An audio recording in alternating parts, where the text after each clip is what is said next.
I was putting my son in the car, and for some reason, because it's just been popping out of me, I was just like, "Ooh, I'm about to make a name for myself." And he goes, "Stop it!" Him and Kristen both. Yeah, they're so over it. I'm like, my bad. I fucking love that quote. I don't say it as much in my everyday as I should, but it seems like you really picked it up. Like you really like start saying it's a problem. It's a problem. Like, because it just like, it's one of those things that it's just, you know, I don't know. It's like a little sweet treat. You just like all of a sudden get a taste for it and just, woo, I'm about to make a name for myself. Yeah. And your son's like, just stop, Dad. They are both like, please stop saying that. I'm like, I don't even realize I'm doing it. You know? Yeah. I go through these phases where, like, I used to say, like, "Woo, partner." I tell you what, I used to say that all the time. You know what you used to say too? You used to go, "Ooh-wee," or what you say? Woo-wee. Man, all the time, dude. Yeah, it's just I get these catchphrases stuck in me for a while. Yeah. What are you gonna do?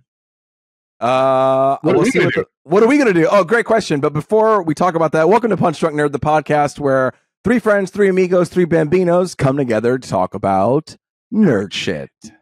My name is Luis Gonzalez, and with me is Miguel Sanchez. And Ed Ball is currently watching Alien Romulus.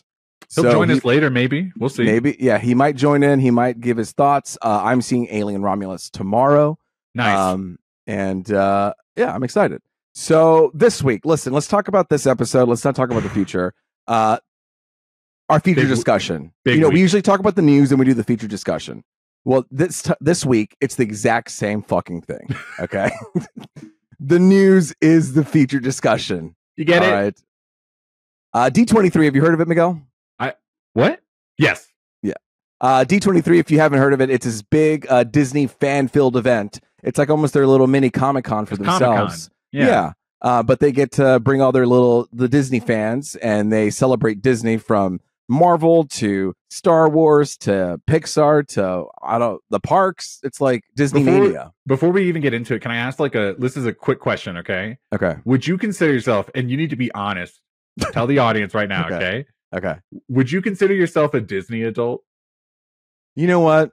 I think probably. I'm like a mild Disney adult. Like light. Like Disney I'm a Disney adult light. Yeah. Yeah. I have ads. You know what I mean? I didn't pay for the premium subscription. No, because I'm not that. I'm not that dedicated. I'm not paying $20 a month. I'm paying $9.99 for that. Yeah. I'm Disney adult Disney adult light. I'm even wearing your childhood fun, you know? Yeah.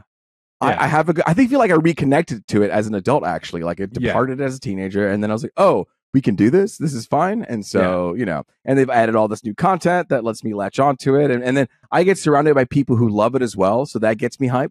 Yeah. So it's like, oh, you like it, then I like it. You like it, and I like it. And then we just keep hyping each other up. Yeah. Yeah. You're not like one of those social influencers that are like, I'm at the Disney park. I bought the season pass and I'm here every day just for dinner. You know, people do that a lot. Sometimes people at work, they're just like, I just went to Disney at 6 p.m. And like, damn, you're wild. Yeah, you're into that shit. But they live closer to Disney. Like it is like an hour and a half to get to Disneyland for me.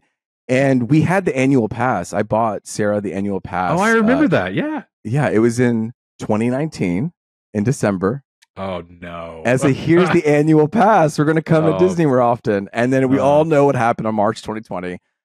We never went to Disneyland again. That sucks. And then everything changed, and then our situation changed. So will we get a pass again? Maybe. If we do, we'll probably go a lot more. But they've been nickeling and diming people now, like parking to pay. Absolutely. That price just keeps going up. You know what I mean? You shared something in the chat the other day that Disney Plus has like lost Disney a whole bunch of money. Disney Plus has lost them. I think I have to read this again. Was it $12 billion? $12 billion with I think that's what you said. Yeah. And so it's of course they're going to start upping the price for every little thing because they got to make their money. I get it. The reason they lost so much money a few years ago, well, I think 2 years ago, the CEO was like, yeah, we're losing a lot of money. And they're like, ooh, get this guy out. And then they brought back Bob Iger, the old CEO, the one who brought in Marvel and Star Wars. They're like, hey, I know you retired, but you need to come back. So now he's trying to fix Disney and get rid of this debt problem. Mm-hmm. And the parks usually has been their like ATM machine. Like they'll just always get money. That's kind of what keeping them afloat. You've heard of Warner Brothers having issues. Paramount just sold itself to another company. These people have no other revenue. like Disney does. Disney can lean on the parks. So many parks. Right. And so they can, and then they have cruises. The cruises are underneath that branch. So it all like supports them even if they're losing. But now they're like, hey, we're really losing a lot of money on streaming. So that's why they're like, we're not going to make as many Marvel shows. We're going to try to trim down, which I think, thank God. Like we need to just take a breather a little bit. Yes. But we're not going to take a breather. We're not breathing now. Because we're going to talk hella Disney. All right. If you're not into Disney, if you're a Warner Brothers bro and you're like, fuck Disney, this may not be the episode for you. You skip down to the bottom, okay? Yeah, go to next week. We'll talk about Alien Romulus, which is also now being released under the Disney banner. Yo, just side note, I was just on Disney Plus right before we got here, and it's just like they just released that movie Smile on Disney Plus.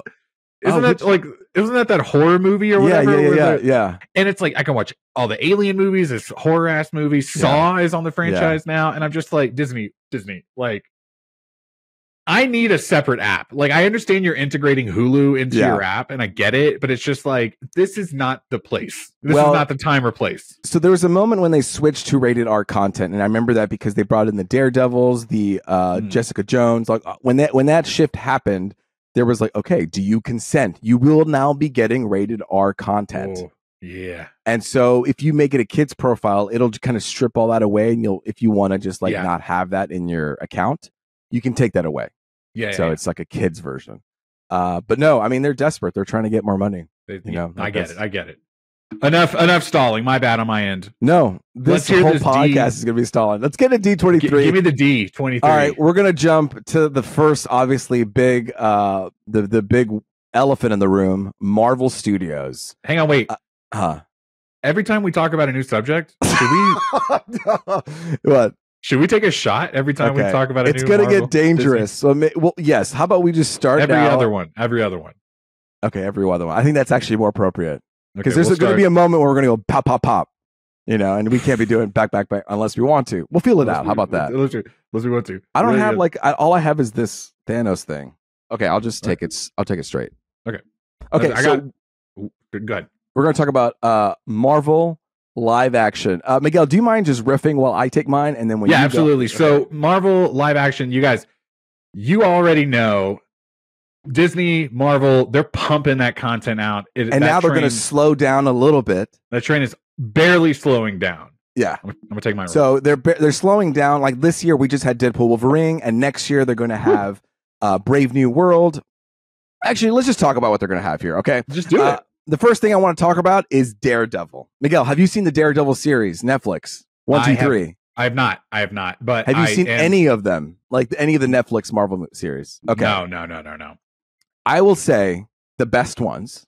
Okay. Yeah. Season 1, Jessica Jones. Okay. Ooh. Probably one of the best villains in the Marvel. I was just about to say, I know David Tennant's villain or whatever. That just seems like perfect. You know what I mean? This like one-off villain that.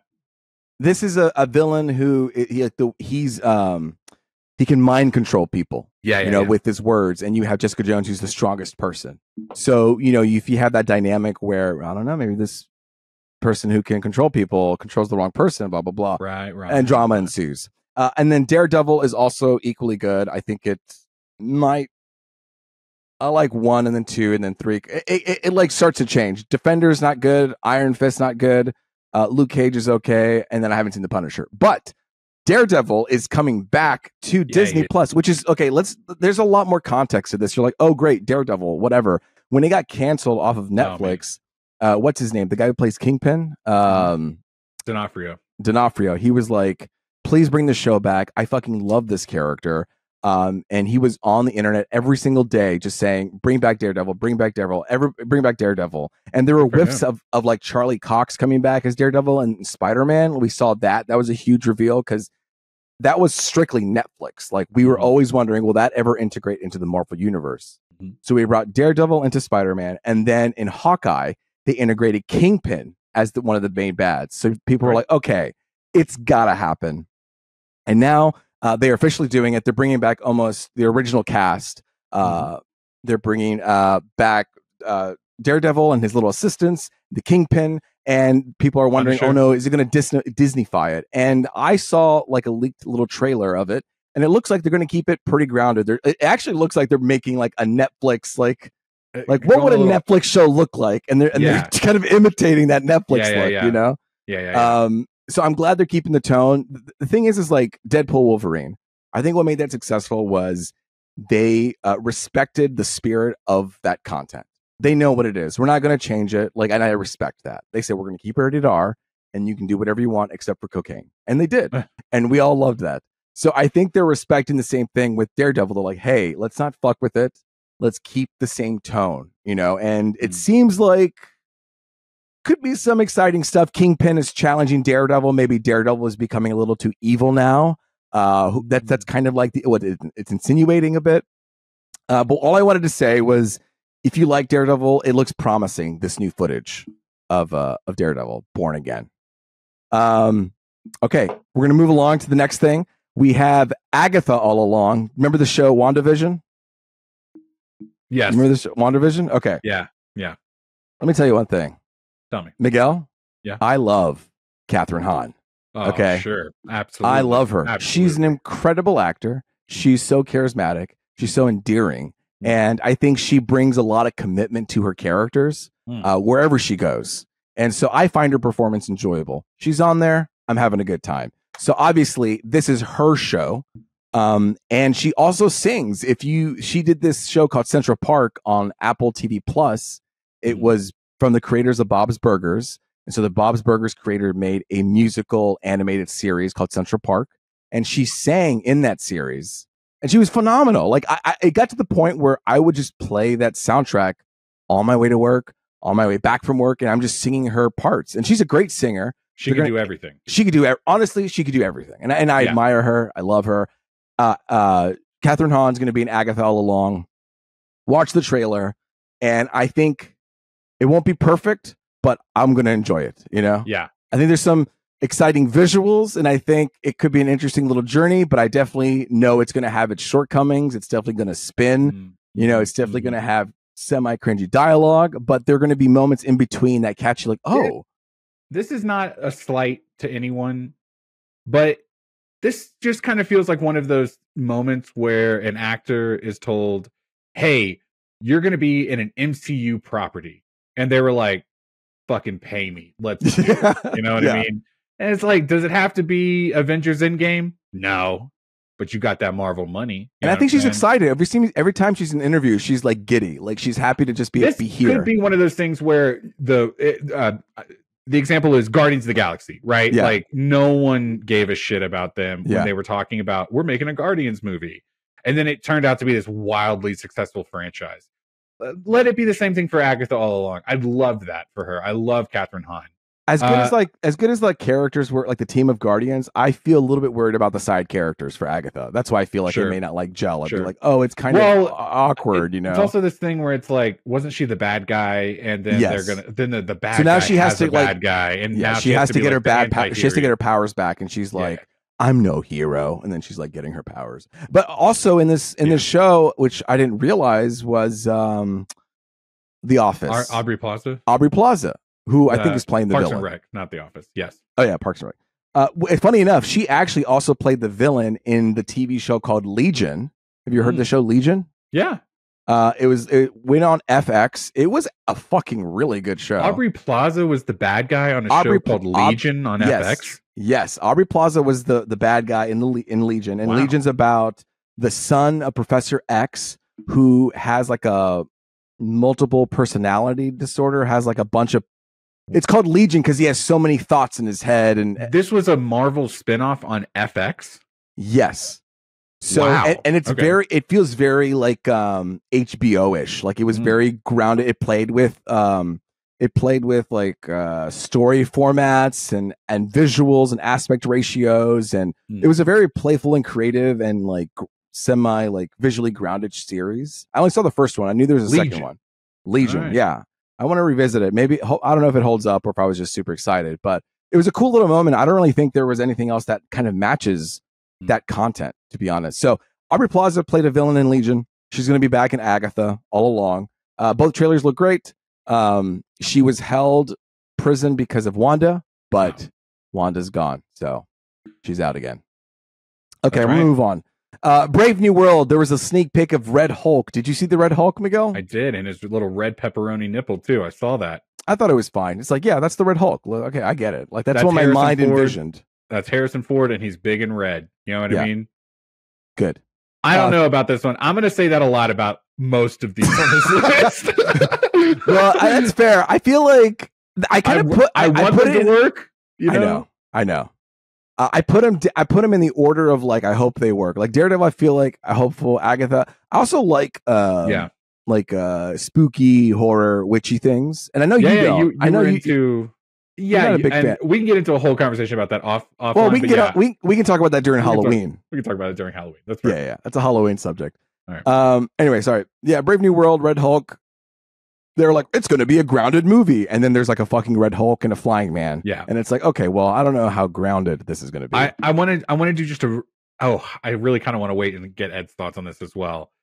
I just want to quickly say that Brave New World. There's talk that they might be referencing that big ass thing that came out of the earth and the celestial that's in this. They're going to because that's gonna like the rumor, right, is like that's how they get the adamantium and that's how the yada yada yada. But then there was news this week, and I haven't really talked to Ed about it yet, and I want to get his opinion. So I'm hoping he about Eternals too. So let's hold that, but let's if he hops on, that's the first thing I want to ask him when he hops on later. Okay, if we forget, I'm going to put in Eternals 2 and then what we're into. Okay, perfect. All right, so yeah, that's fine. Is what you expected? Great. Fantastic. What happened? He was like, oh, sorry, let me set it up. He was at a podium, like almost like giving a speech or a rally in front of the White House or something like that. Yep. And then he freaks out, shrinks down. Oh no, where is he? And then he emerges as the Red Hulk screaming. Yeah. So I think he's running for president in this movie. Is what's happening. What's his name? Who's his character is again? Thunderbolt. It's Ross. Is that his name? General Ross. But Thunderbolt is like his. Like last Maverick, name. That's like his like nickname, right? I think that's his actual last name. His actual name. Hold on. What did John? Wait, what's his name again? What are we talking about? What movie is this? Something Brave New World. Oh, Thunderbolt Ross. Yeah, okay. I guess that's like a nickname. No, that's not like okay.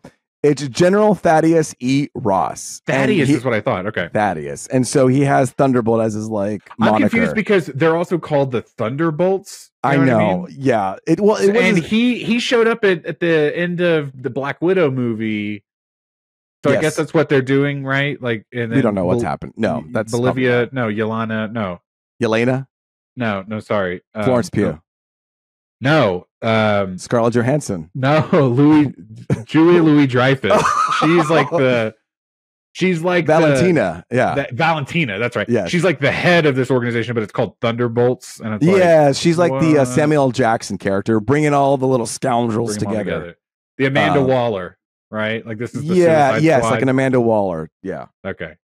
All right. Wow, that was a fun little tangent.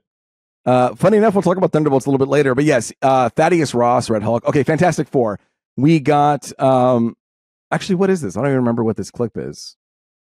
Doesn't even exist anymore. Okay. Well, something happened. We saw some leaked footage from, I think it was Comic-Con. So maybe D23 also. I think D23 also aired some of this footage because both leaked trailers have Galacticus at the end of Galacticus. It's Galactus. Galacticus. Galacticus. Guy. Did you see this image of our boy, Fireboy? What's his name? Let's talk about all of them. Let's talk Flame about on John. We don't need to. It's Johnny Storm. Yeah. Johnny Storm. Yeah. And he turns into fire. Okay. Sorry. Sometimes I have to check myself. These characters are wild. Did you see that Instagram picture of him in his uniform? Yes. And I saw that it was getting a little bit of hate. I would just say, like, they're obviously going the route of like Captain America, the first Wonder Woman movie, right? Like this is the Fantastic Four set in the 60s. In a period piece. Yeah. You know what I mean? Essentially. And then what's going to happen? They're going to get sucked into the main timeline at some point somehow, right? So naturally, it's like in the 60s, and that's what the costumes, that's what the makeup, that's what everything kind of looks like. It's just a stylistic choice. I think it's a little silly that people are kind of, dogging on it, piling on it. Yeah, just being like blah blah blah.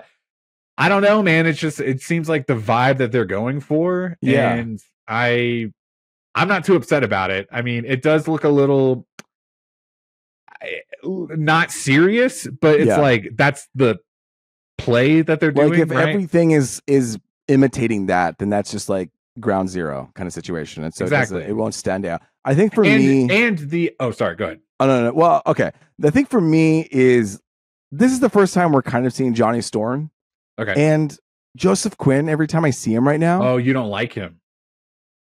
When I think of Johnny Storm, I think of a cocky, chest up, you know, like full spine, great posture. Oh, he's got the Riz. You know what I mean? This picture was giving you like hunched introvert. Yes. Like shy, head in the corner. You know what I mean? I have firepower. Like he's like, no one wants to talk to him. And that was like that.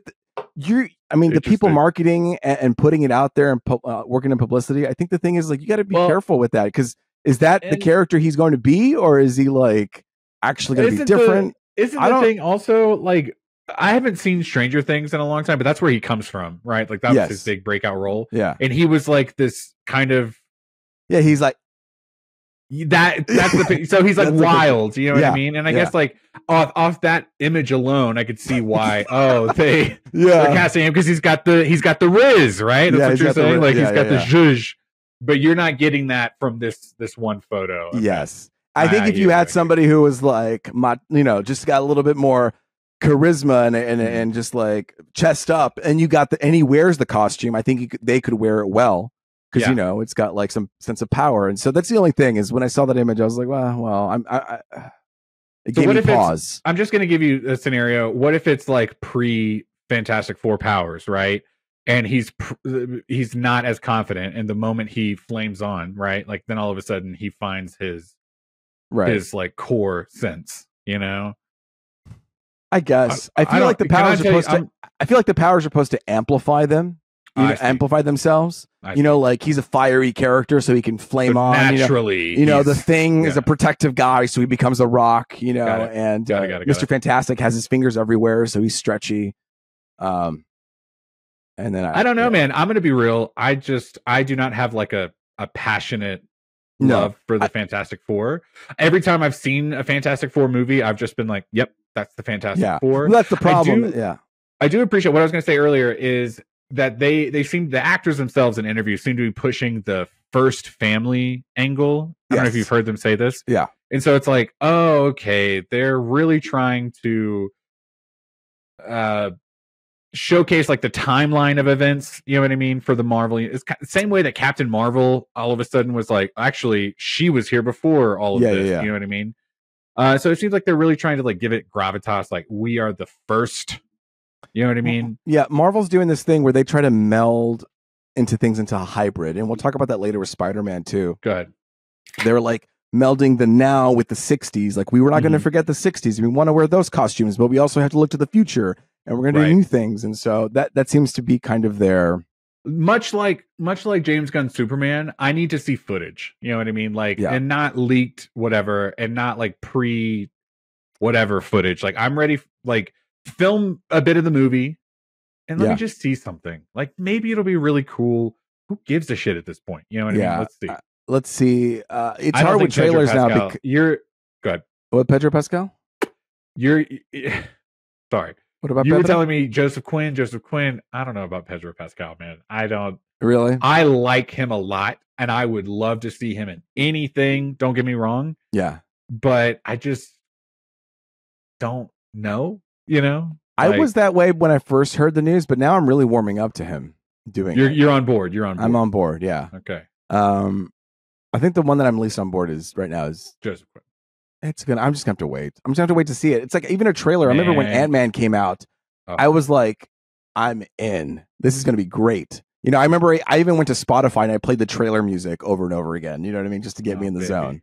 Like I think it's like La Cinematique Orchestra. Yeah. They always make their own compositions of like the trailer music. Oh, like the score music. Score music. Yeah. Ooh. Thunderbolts leaked as well. I saw a trailer of that. Yeah. That looks pretty cool too. It looked like not as comic-y and flashy. It felt like it was trying to do the more grounded thing. In fact, it looked more grounded than Brave New World. Which everyone's saying is super grounded. Right? Yeah. That bitch is flying through the air, grounded. My dick. Go ahead. Right. We're pretty much following Yelena as she's just like finding purpose, and we have all these other people who are looking for purpose as well.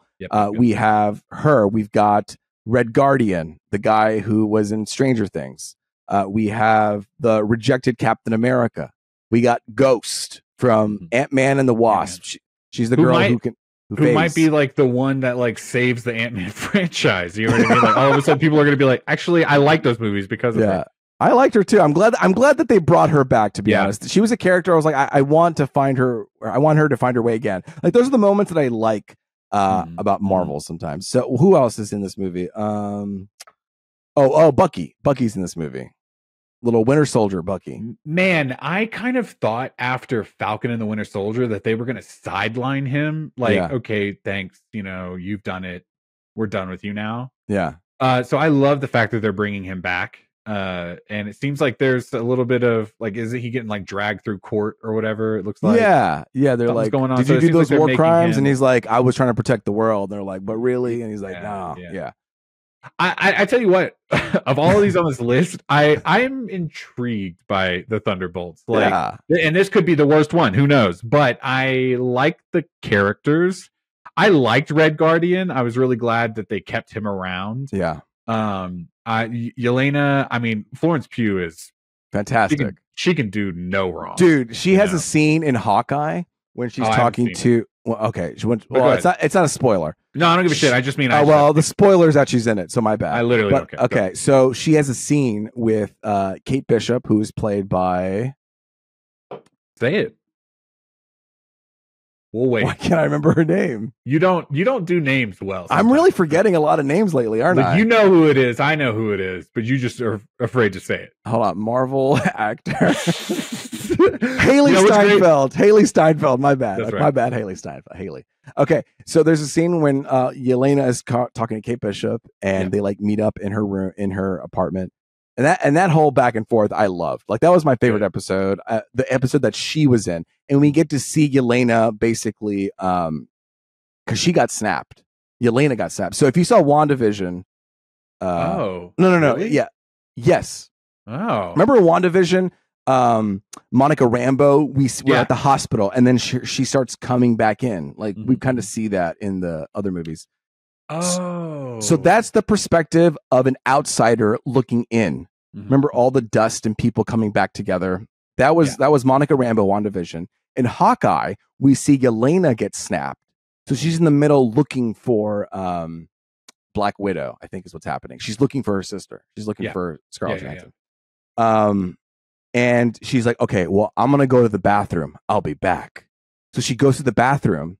She washes her hands and she like pauses and she looks up and the whole world starts to change in front of her. So you're getting the perspective of what the person who was snapped. Yes. Oh. So you see the perspective of that person getting snapped back in, and then and then it's like a different wallpaper, different everything.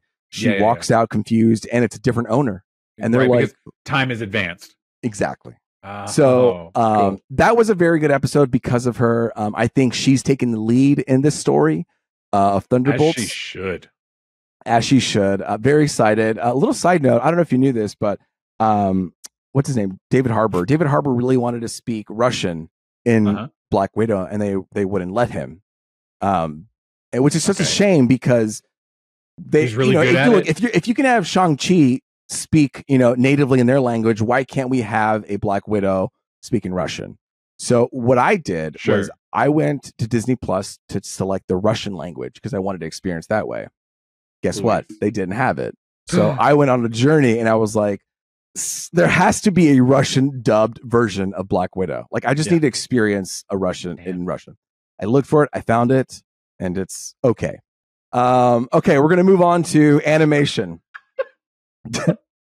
There's a couple new animation. Wait, hang on a second. Hang on. If we're moving on. Okay. Right. So you first. Animation. We have a couple programs here. As you can tell, they're doing a lot more. They're going to be presenting a lot more than they did at Comic-Con. Comic-Con, they only presented like 3 things. And Dr. Doom here, we're going to have a lot more stuff. I'm just, there we go, yapping. The first thing we're going to talk about is Eyes of Wakanda. Miguel, did you hear about the show Eyes of Wakanda? I have, and I've got some things to tell you about. It's going to be 4 episodes. Okay. Yeah. You're going to get just like a little like peek into Wakanda. You know what I mean? The story delves into the Wakandan history and showing various time periods throughout those histories. Yeah. War dogs are apparently protecting the secrets of Wakanda. I don't know what the fuck that means. You know, but they're there. Ryan Coogler says that Eyes of Wakanda is doing a beautiful job at representing the history of those who had to keep Wakanda a secret. Ryan Coogler, obviously the director of the Oscar-winning Black Panther. I don't know why. Go ahead. Good, please. No, I was going to say he's a producer of Eyes of Wakanda, but he's also going to be a producer of Fist. No, Ironheart. Heart, right? That's this next one. Yeah.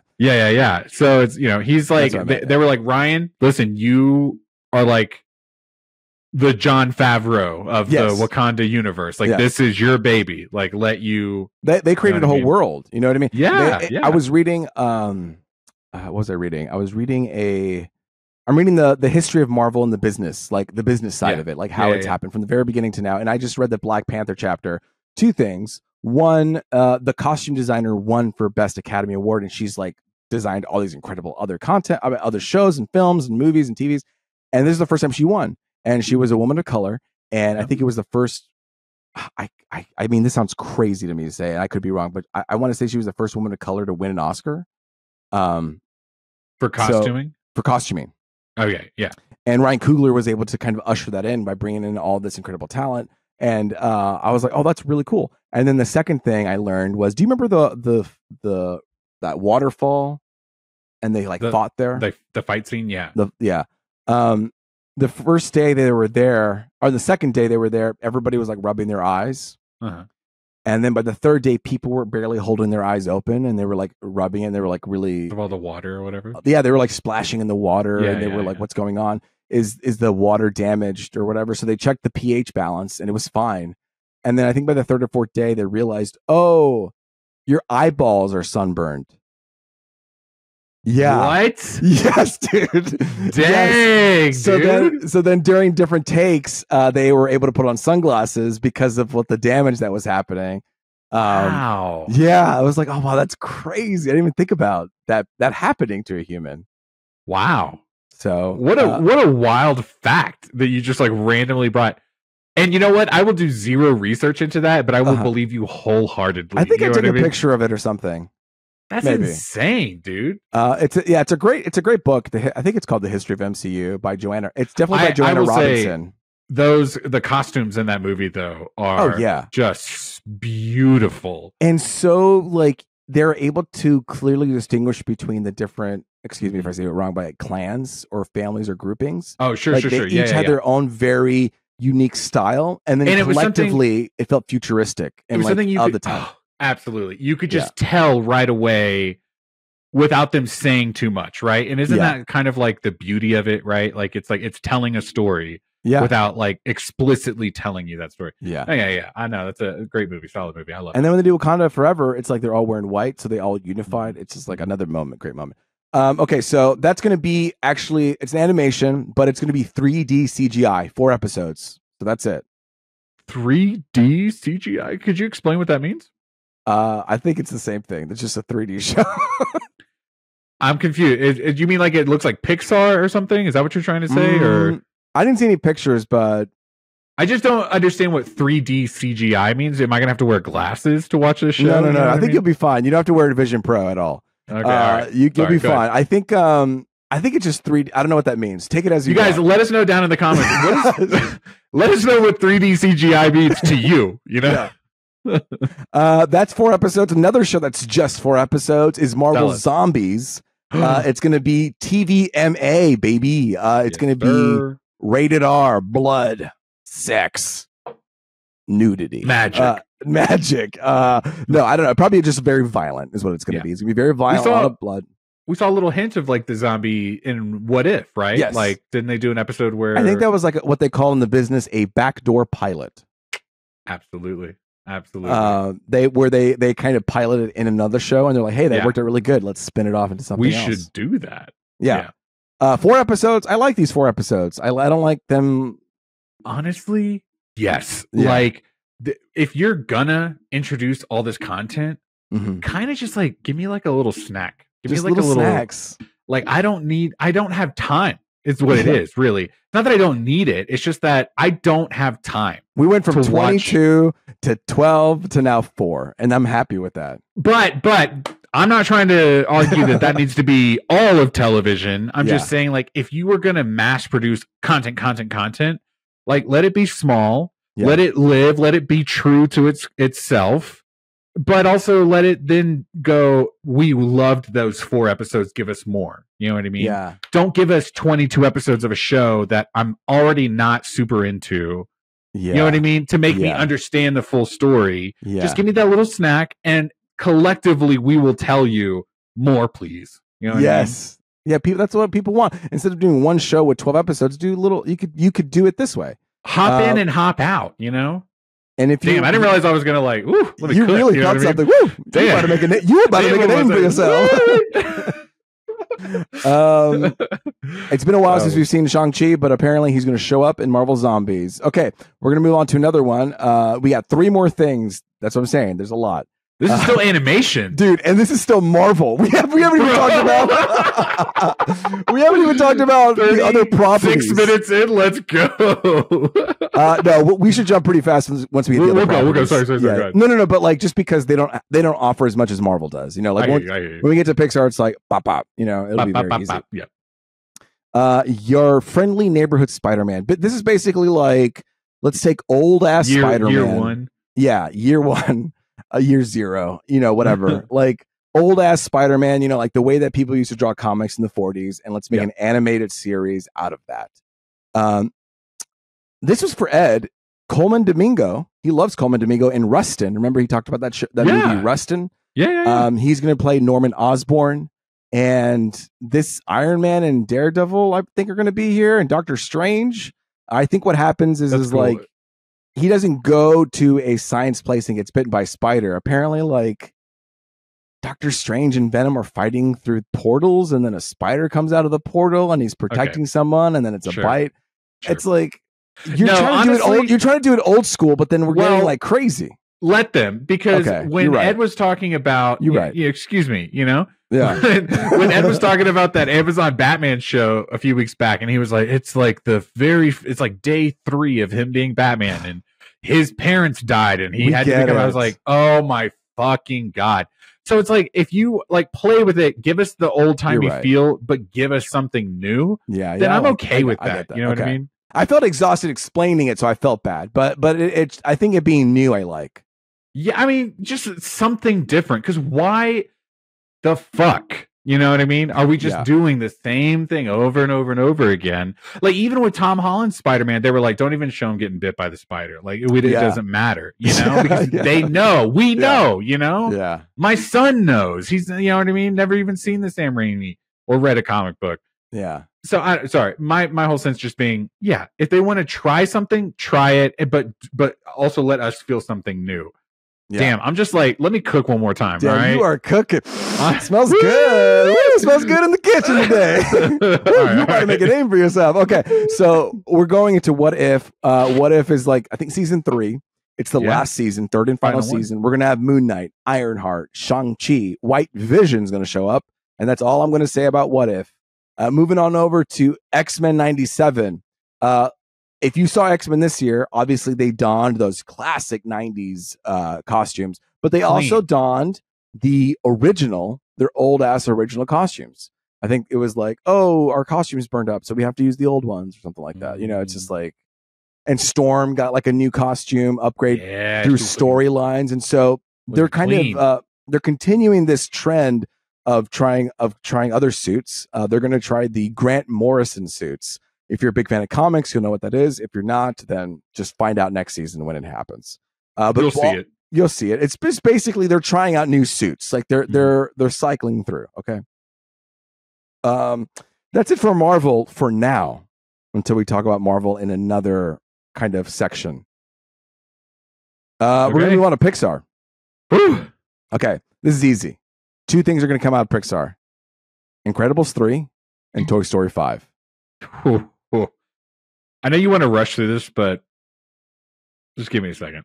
Because I've got nothing to say about it. Okay. I've got thoughts, actually. Okay. So Incredible 3, I'm actually looking forward to this one, okay? Okay. Our house is like top-notch Incredibles fans all of a sudden. My son just recently started watching those movies for the first time, like within the last, I don't know, 3 months. Yeah. He's watched the first one. He's watched the second one. We got the Incredibles Lego game, which I can't believe we haven't talked about. I'll try to do it later today because I do want to talk about, because it is, of all the Lego games, because I know you've played a lot and I've played a lot with Forrest. The Incredibles Lego game is kind of different, and it's surprising. Like a bat. We'll talk about it, I guess. I'll tell you about it a little later, because I started feeling one way and was swayed. Okay. I was leathered. Incredibles 3, I'm kind of looking forward to this movie. I'm hoping that there's like, I thought the first two movies, the first one's great. I thought the second one was actually pretty fun, the amount of times I've seen it. I would love to see a third in that universe. It's fun because it's like, I'm so burnt out on Marvel and DC. It's like Incredibles can just be its own superhero universe. You know what I mean? Yeah. In a fun timeline. Toy Story 5. I'm about to, let me get real for a second. Yeah. Disney, stop doing it. Okay. Yes. Stop making Toy Stories. They're done. I appreciate what Toy Story did for cinema. Okay. We're done.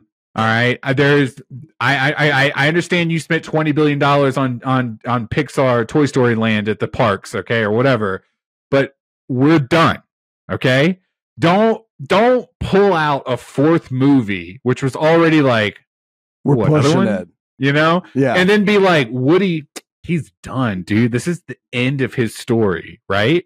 And then get on fucking stage like Tim Cook at an Apple event and be like, and guys, guess what? The crew's back together. Fuck off. Okay. No. And this time they gotta mess with the phone. I'm replacing you, but I'm a toy. Yeah. I appreciate the message slightly. This should have been a Toy Story short. Okay. We don't need a whole, and maybe I'll eat these words in a year or two, whenever that movie comes out and my son watches it 45 times. Okay. Because whatever, right? Despicable Me just had a fourth movie and my son ate that shit up. Kids are going to watch this movie. That's fine. Parents with kids are going to have to sit down and watch these movies, whatever. But I am saying enough. Okay. If you guys agree, hit the like button down below. If you guys agree, subscribe and follow us on all platforms. Leave a comment down below. Hashtag Disney Stop. Disney Stop. I love it. That's going to come out. When is that going to come out? I don't know, but I know it doesn't even matter. Incredibles is going to come out in 2027, which is great. I like that because it's going to take time. They're taking time, which I appreciate. We just saw Inside Out too, and the success of time. You know what I mean? Like, give us a window where we just breathe for a minute. So maybe Incredibles 3. You know what I'm saying? Toy Story 5? No. There was this thing going around about Toy Story 5 about they revealed some like promotional CGI footage of like Woody coming to the camera, and then it was like you're coming to the camera. Yeah. And then people were noticing, hey, that CGI footage is old. That's actually from the Apple Watch faces. Yeah. Them running. And so people were just commenting how like nothing has really started. They just recycled old images. Yeah.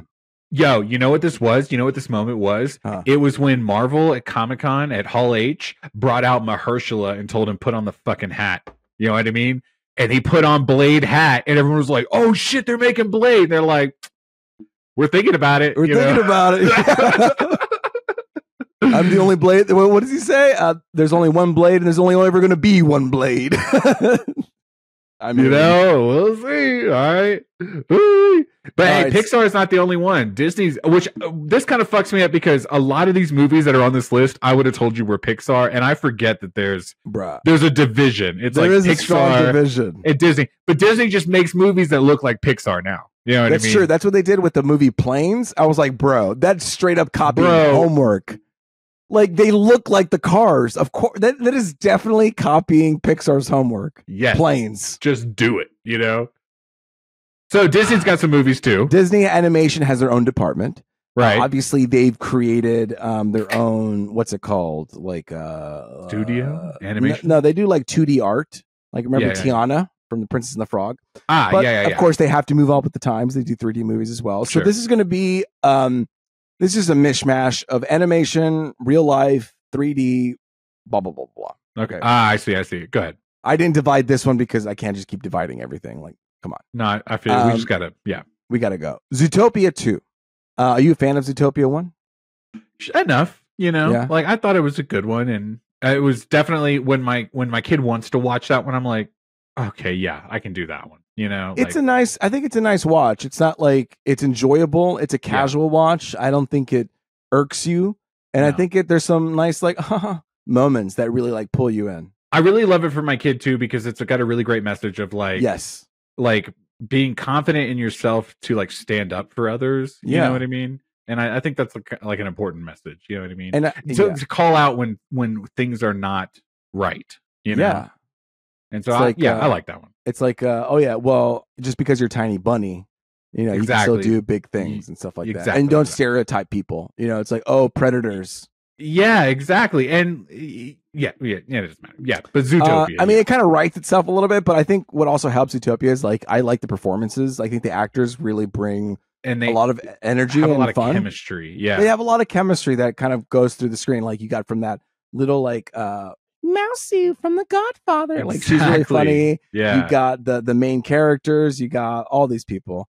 Idris Elba as like the ram or whatever, the water buffalo. Like as the police, as the it's chief. Like one of my favorite Idris Elba roles. You know what I mean? Like, and everyone's like, "Oh, he's so hot." You know what I mean? He's like this like charismatic movie star, but it's like all of a sudden he hops on this like voice acting, and it's like, yes, dude, like this is the one I vibe with the most. Yeah, it's an easy gig voiceover. It's like I show up one couple days and then I'm in.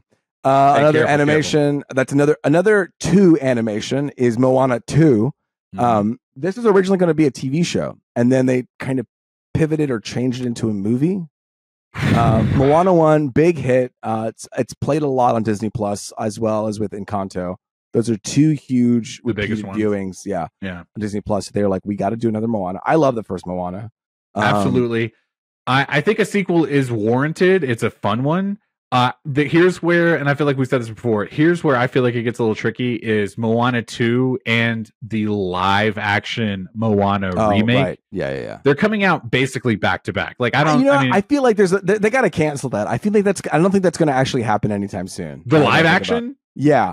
Yeah. I mean, I just think it's a really bold choice. I think it was really just The Rock being like, I need a hit. And it felt like a desperate move. Like, hey, we got to say something. And then now it's like, well, now we're evaluating and we're like waking up from our drunken night. Maybe we don't make Moana live action. A lot of desperate Disney moves lately. You know what I'm saying? Yeah, it's like let's not show desperation too much. Come on. The sequel, we're excited for this. We liked Moana in this house, so we're looking forward to the next one. I was worried it was going to look shitty because it was going to be a TV show and then a movie, and TV standards and movie standards is different, but it looks good. And in this story, Moana has a sister, and she's trying to find other like tribes. Yeah, exactly. Mm. Okay, Lilo and Stitch. This is a live action Lilo and Stitch. Did you see that? Did you see when Stitch popped out of the screen? Or like, I did. Yeah, he talked. What were your thoughts? He said something. I don't know. What did he say? Have you not seen this? Have you not seen it? Wait, what did he? Is there like a meme going around with him like cursing you? Yeah, one of the because he's like just speaking gibberish. First off, like it's just gibberish. It's nothing. But people have been saying it sounds like he's saying the N word. You know what I mean? Yeah, like again, it's just gibberish. Like it's not real, but it does. Right. If you listen, the moment someone says it sounds like it, and you go back and you listen again, you're like, oh, I can hear it. Yeah. Stitch, no, no, Stitch, don't do it. Oh, hang on a second. What am I What's holding up, man? We're on the podcast right now. Hey, speaking Ed, live, am I? Are you serious? You're calling Miguel right now? Hello? Oh, he can't even hear you. He can't hear you. Sorry, Luis is sorry, Luis was talking to you. Yeah, Ed's on the phone right now. Ed, you just first off interrupted us. Number one, okay. Okay. I did tell you to let me go to voicemail. First off, did you say that? I'm sorry, my bad. I texted you. Oh, And maybe I should have waited a moment longer for you to like thumbs up or something. I'm sorry, I didn't see the text yet. So Ed, you're gonna leave a review for Alien Romulus. Is that what you're doing? I was gonna do that. Yes. Okay. Well, you go ahead and call me back. You can leave a voicemail. We'll add it to the podcast. While you're here, do you have any quick thoughts about D23? Is there like something specific you want to shout out? Just one quick thing. Just a whole bunch of sequels, man. Yeah. Ed, ask him about Eternals too. Yeah. Ed, we were wanting to talk to you about this. Luis just brought it up again. Ed, real quick, Luis, you can't hear him, so we're just going to let you talk. Sure, all right. Ed, did you hear this news? You're a big Eternals fan. Did you hear this news about Eternal 2 getting canceled? Yeah, I did. Sure did. That news reached my ears today. But also something that in my heart I knew was happening anyway. Everybody talks so much shit about the Eternals. I mean, how did you cope? Did you call a therapist? Like, how are you feeling about this? You know, if anything, I just thought maybe it's time for a revisit, and maybe this will be one of those standalone Marvel films that was better than all the rest. So many big moments that I feel like we're just gonna lose forever. You know what I mean? Is Kit Harington gonna come back as Black Knight or whatever you think? No, clearly not. It's done, dude. It's done. Miguel, tell him that Coleman Domingo is Norman Osborn in the new Spider-Man animated.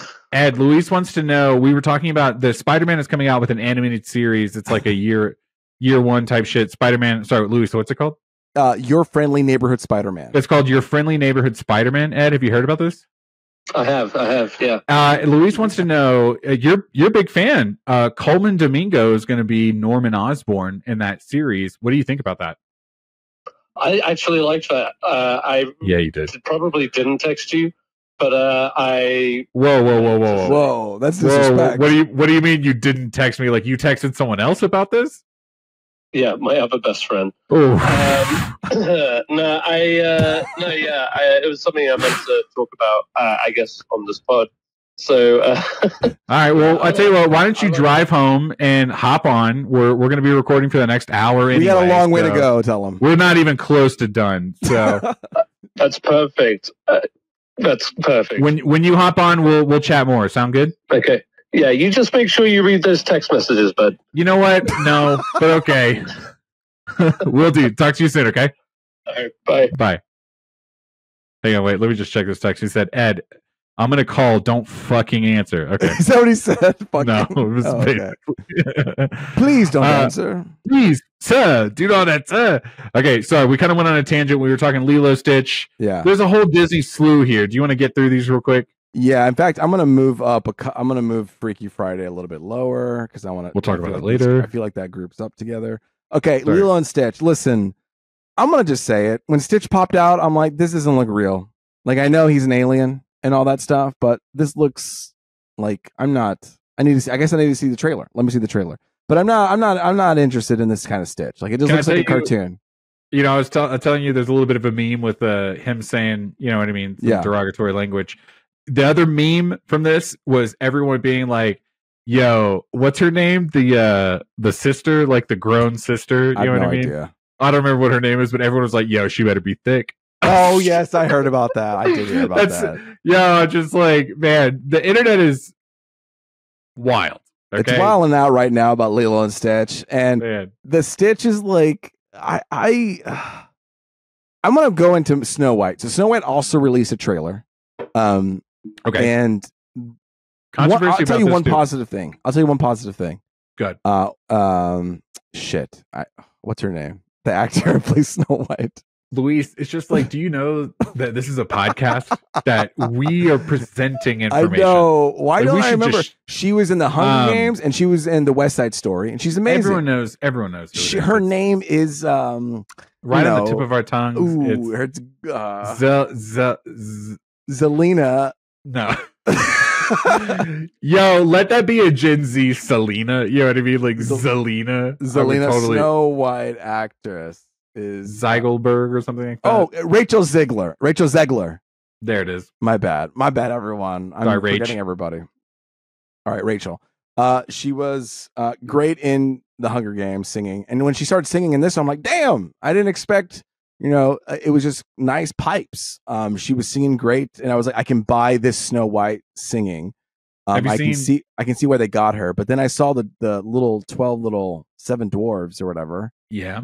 And I'm like, this is lots of controversy surrounding this movie. Okay.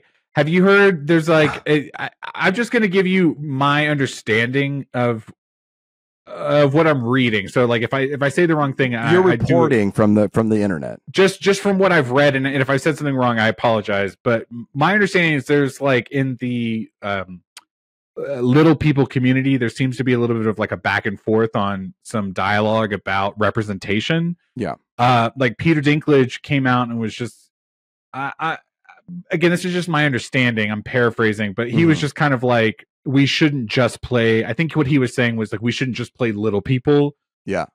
And somehow his words were kind of met with a little bit of like negativity, and they were like, no, you're not really saying the right things. And I saw another little person who was on the show. Do you remember that TLC show? I think it was like a family of little people. I think so. Yes. Big World, Little People, Big World, I think is what it's called.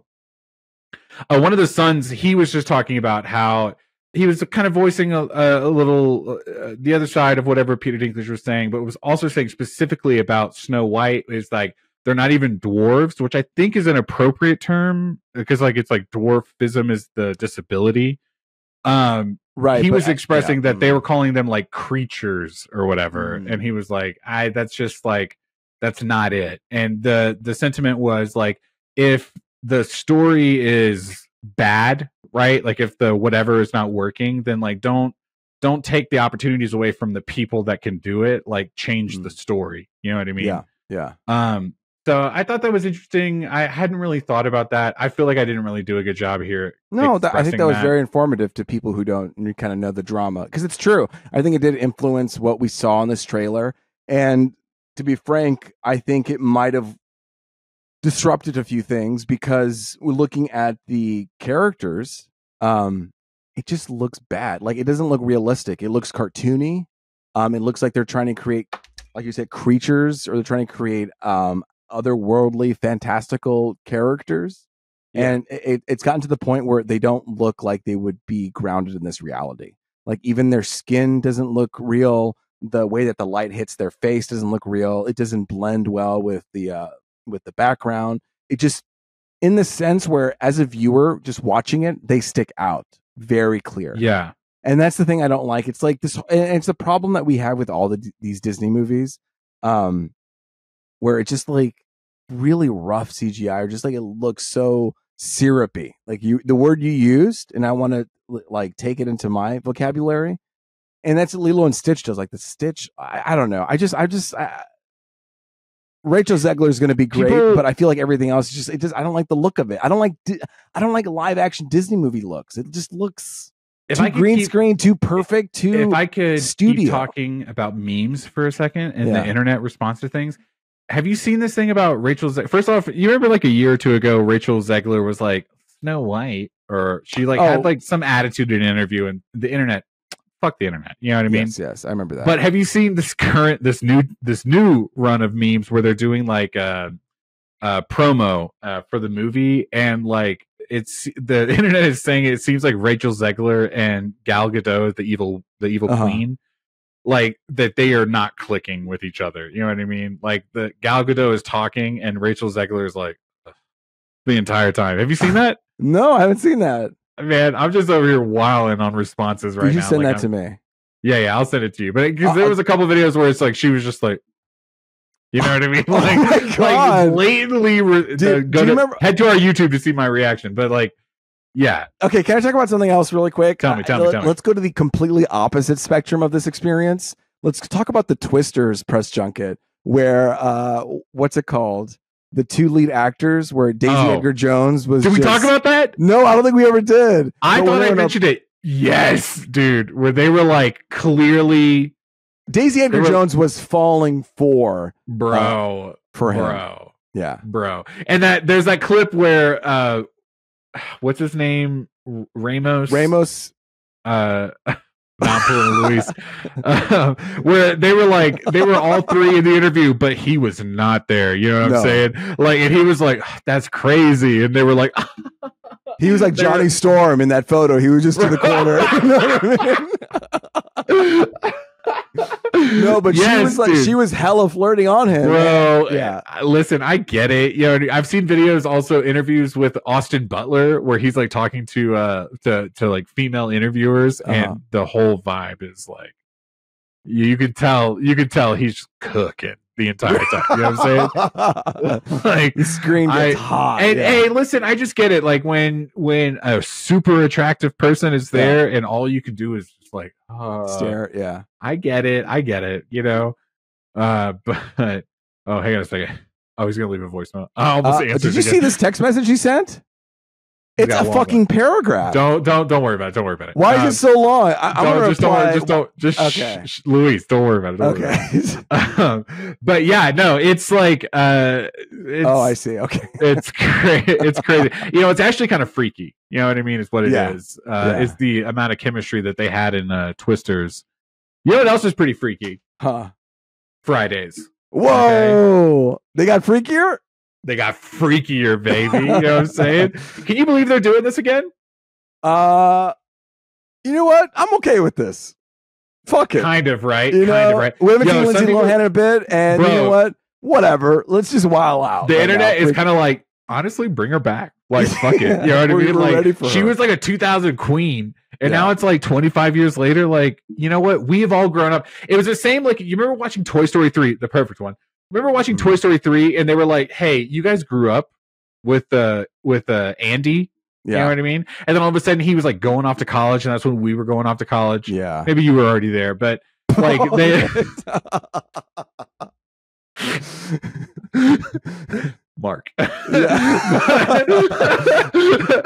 it's the same thing with Lindsay Lohan. Like, she's in that spot right now where it's like she's at I think the movie she's like married and has a kid, and it's like we're all there. You know what I mean? Like, I'm a grandma now. You know? Oh no! I just became a mom. And I feel like sometimes the internet has this like really hot and cold relationship with Jamie Lee Curtis, but I just love Jamie Lee Curtis. Like, I like her a lot. Yeah. I think every time she shows up, I don't necessarily like her interviews or whatever. Like, I'm not really commenting on any of that. But like when she shows up in a movie or a TV show, I'm like, I love Jamie Lee Curtis. Let's see what you're going to do. She usually shows up and shows out. So I don't know. Freaky Friday ×2. Let's do it. I'll see that movie. It also helps that Mean Girls has consistently been just like in the ether of society. And because of that consistency, people are like, oh, we see Lindsay Lohan as like, oh, she did Mean Girls. And so now that she's back, people are just, who cares if it's bad or good? We're going to watch this, you know? I mean, a year or two ago, she did like a Hallmark Christmas movie, or was that Netflix? I don't remember. Like, she was like, oh, yeah. Do you remember that? And it's just like, okay, I don't know. I feel like she knows she knows how to do it, and she just needs to, like, the right director, the right project. You know, at her own pace, too. You know what I mean? I know she went through a lot, and you know, let her do what she needs to do. She's a queen of 2000s, but let's talk about a king of the lions, Mufasa. Shut the fuck up. Yo, the thing that should be commented on this podcast is Luis's segues. Okay, like, I remember last week you called me out on my segue. They're like, "What kind of fucking segue was that?" I was a little toasty when you did that. I was honestly just trying to wrap it up a little bit. To be honest, if we're gonna be frank on this podcast, I was just like, we got to move on. You all heard that episode, but it was a great episode. You know, I'm getting drunk now. So Mufasa is listen, I didn't really expect to like this movie. I didn't watch the first trailer. I was like, Mufasa, yuck. I don't want to watch this. Did you see Lion King? No, okay. I didn't see that. And I have no interest of ever seeing it, to be honest. I'm sorry, just not to derail it, but can I just tell you real quick? Can I give you the hot take? Yeah. It's actually kind of good.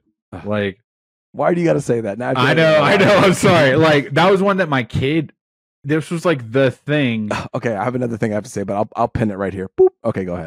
I'll be real quick just to say this. Like, my kid didn't even really watch the Lion King cartoon movie that we all watched. He watched Lion King and got the same feeling from it. And it's like, Fuck, Disney got it right. That's like, what they were doing. That's what they were kids. doing. You know what I mean? So it's like I was mad, but I was like, but he liked it, so okay. All right, I'm done. Maybe you're gonna have to trap me. See, they put a trap. Have you seen it? Did you see it? No, but I hear my boss told me about it, and he was just saying there. I mean, spoilers. Like, do you care? Like, I'm not gonna spoil. No, I want to see it. So don't be super spoilery. Okay, but I know it's had different reactions. I'll also say that. Fair enough. Like, the review, it's been obviously Mixed. M. Night Shyamalan. It's been mixed. So yeah, have it what you will with that experience. Okay, fair enough. Mufasa. I would just say this though. Listen, my kid is not in line to see this movie. I am not super excited to see it. Like, Lion King was fine. They did it. I think the kids call it sauceless. You know what I mean? Whoa, what do they call this? Sauceless? Sauceless. Yo, no sugar in this bitch. You know what I'm saying? No. What do you mean no? They put a bunch of sugar in sauce. That's why people like it. I had to cut down on my sauce. I was like, there's too much sugar in the sauce. The sauce intake was too much. Okay, it was sauce full. You got a Chick-fil-A sauce, that Polynesian sauce? Too much sugar. Nah, bro. And you're drinking lemonade? Bro, your sugar intake's too much. Yo, we'll save this for meal deals, but like, you cannot be drinking lemonade and getting sauces on your fast food meals. Now I get diet lemonade. The sugar is a little bit lower, but baby, I want to talk about this later. Okay, meal deals. We're gonna talk about this. All right, we're coming back to that. Right. Yeah, Mufasa, not for me. Can we we'll just get through these real quick? Because actually, I have something to say about Mufasa. I'm sorry. Oh, I'm sorry. Go ahead. Sorry. I really do. Okay, when I watched it, I don't care. But then I was like, okay, I have to watch this trailer because they released it. And I'm tell you what right now. They got me. Hook, line, sink, or whatever they say. This is it? You're gonna see this movie? The latest trailer that they showed me, I was like, I now understand the new Lion King universe. This is Barry Jenkins. You know what I mean? I don't know if he Oscar nominated or winner Barry Jenkins. I won't know. But did you see this trailer? Did you see the trailer? I didn't see this one. 4 million viewed trailer of this Mufasa, and then I finally understood the perspective because I saw the teaser and it was like, keep it there for a second. I saw the teaser and Mufasa was like, "I'm coming," and whatever.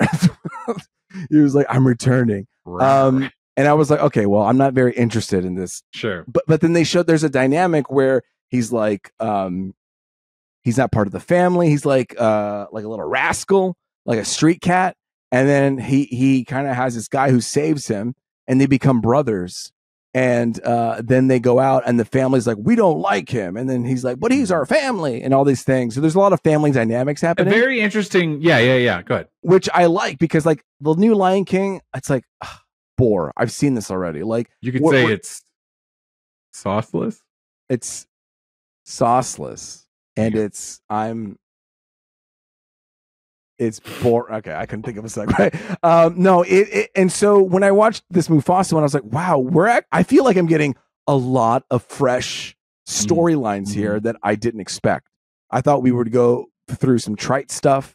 But no, I liked this whole new family dynamic, complicated brothers that aren't really brothers, and then the family not accepting him into the Pride family.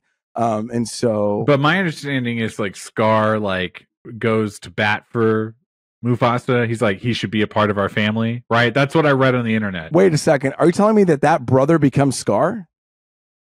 Oh, maybe I misread the signals here, bro. From what I thought. Oh my god, sorry, Kala, right? Hold on. Is that what's going to happen?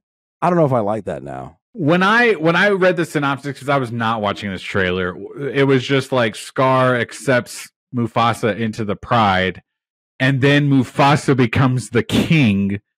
And it just like paints a whole different picture of their dynamic.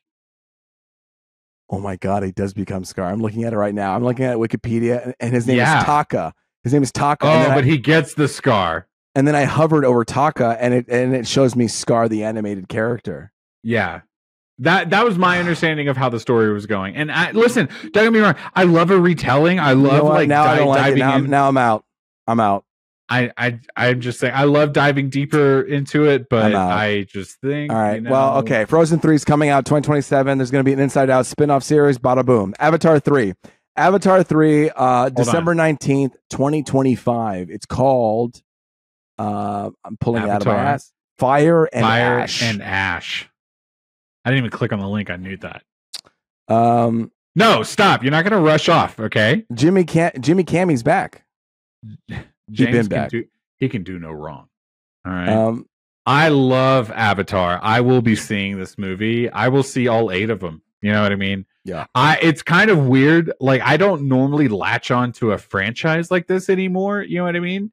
But we saw Avatar 2, and I feel like we've said this before, but I just like fucking got it. You know what I mean? I liked it more than the first one. For sure. Oh, 100%. Because the first one, it's like a proof of concept. You know what I mean? Yeah. But then the second one was like, this is what we're doing. Do you get it? I'm going to tell you this right now. I feel like this Avatar 3 thing where now we're going to fire Na'vi people. Listen. I feel like it's kind of made it a little bit like... No.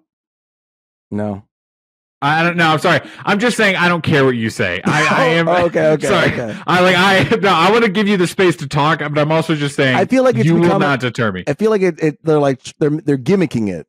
It's like next we're going to see the grass kind. Oh no, actually that was the first movie. No, because going to the whales in the water would have been a gimmick. You know what I mean? But it gave us life. But okay, the way of yes, but we've never seen that before. So the fact that we went to water was like that's nice. But now we're retelling too with like, we're fire people. We don't accept you. Because you might have thought we were retelling something on the second one, but they didn't do it. Okay. Yeah. He has a vision. Don't get me started. He has a vision. Okay. He is doing it. And I will tell you this. I will see every Avatar movie until one goes bad. And then I will watch the one right after it, hoping that it's better. Okay. What if they do a Disney Plus Avatar TV series Monday? No, I'm out. No, no, that's what because part of it is the CGI is so important. You know what I mean? It's not just a gimmick. It's like it has to look like this world. That close up hand shot of him putting on the brace. Stop. You know what I'm saying? Yeah. Like, come on, man. That shit. No, I'm into Avatar. If I'm the only one on this podcast, I don't think I am. But like, if by the time the third one comes out, and if everyone's like, fucking Avatar, I will be like, no, fucking Avatar. Yeah. Okay. Yeah, I like how you split that. Yeah, you're welcome. All right. You know what I hate? What do you hate? Oh, what do you hate? I fucking hate Star Wars. Okay. Well, you may hate Star Wars, but the best thing about Star Wars is Andor. If Disney Plus only came into fruition to create Andor, then that would have been a success. Okay. Yes. I'm saying that right now, and you haven't seen it, so that's why I'm really pushing it. No, I know. But I get it. You have to be in the right mood, and who knows when that'll be. So Andor, this is going to happen. Season 2 will happen over 4 years, and I think what's going to happen, which I love, actually. By the way, did I say that? No, I love an overarching story. You know what I mean? Like, let's see it told. It doesn't need to be rapid fire. You know what I mean? Yeah. Like, hurry and do all these beats. Let that shit breathe. Well, I think what they're going to imitate what they did last year. So, like, last year they had, like, 3 episodes was an arc. And then the next 3 episodes was an arc. And so they're doing the same thing this time where I think every couple episodes is a year. And so that's an arc, and then an arc, and an arc, and an arc. And that's and it's the same. We talked about this a while ago on the podcast, but that's the animated series Clone Wars. Once they started entering later into their seasons, they started doing the exact same thing, which is really cool. Andor, can't wait for it to come out. And then there's this new show called Star Wars Skeleton Crew. This has my boy, what's his name? Not Ethan Hawke. No. Giancarlo Esposito? No. I don't know. I'm just guessing. Jude Law. It's Jude Law and Skeleton Crew. This is a kid show. Stop. You're not going to just be like, oh yeah, Jude Law. No, I just pulled that shit out of my ass, and I was correct. Okay. Yeah, you were great. I thought you knew that already. Put respect to my name. Okay. I recognized Star Wars content. And I said, no. He's talking Jude Law. You know what? We should celebrate. Let's fucking do it. You celebrate first. Star Wars Skeleton Crew. We got Jude Law coming back. Well, not coming back. It's his first time. He's here for Star Marvel, Wars. though. Disney Marvel. He's been there before. He's the part of the Disney family. And basically, it's these little rascal kids. And they're like, we want to do things with our life. We want to be adventurous. And then they get caught up in some dangers. They're like, oh, no, this is too much adventure. And then hilarity ensues. Like Little Rascals, but in Star Wars? Yes, but a little bit more heart. It's like Malfalfa. And, and I don't remember the Alfalfa and Spot and Smocked. And then Yum Yum, or isn't that a character named Yum Yum? Yumi. Yes. I'm coming up with like the Star Wars versions of their names. Skeleton Crew should be, it could work for, I say, all quadrants. Have you heard about this? All quadrants? You know what that is? It's like, absolutely. Yeah. I was going to tell you about it. It's like young people, women, young people, men, old people, women, old people, men. And so, a good movie hits all 4 quadrants. I think that's right. I could be wrong. If I'm wrong, go to @PunchDrunkNerd and leave a comment down below. Let us know. So this is coming to be a kids show. It could be a thing that attracts everybody if the story's good, but this is being directed by, go Google it.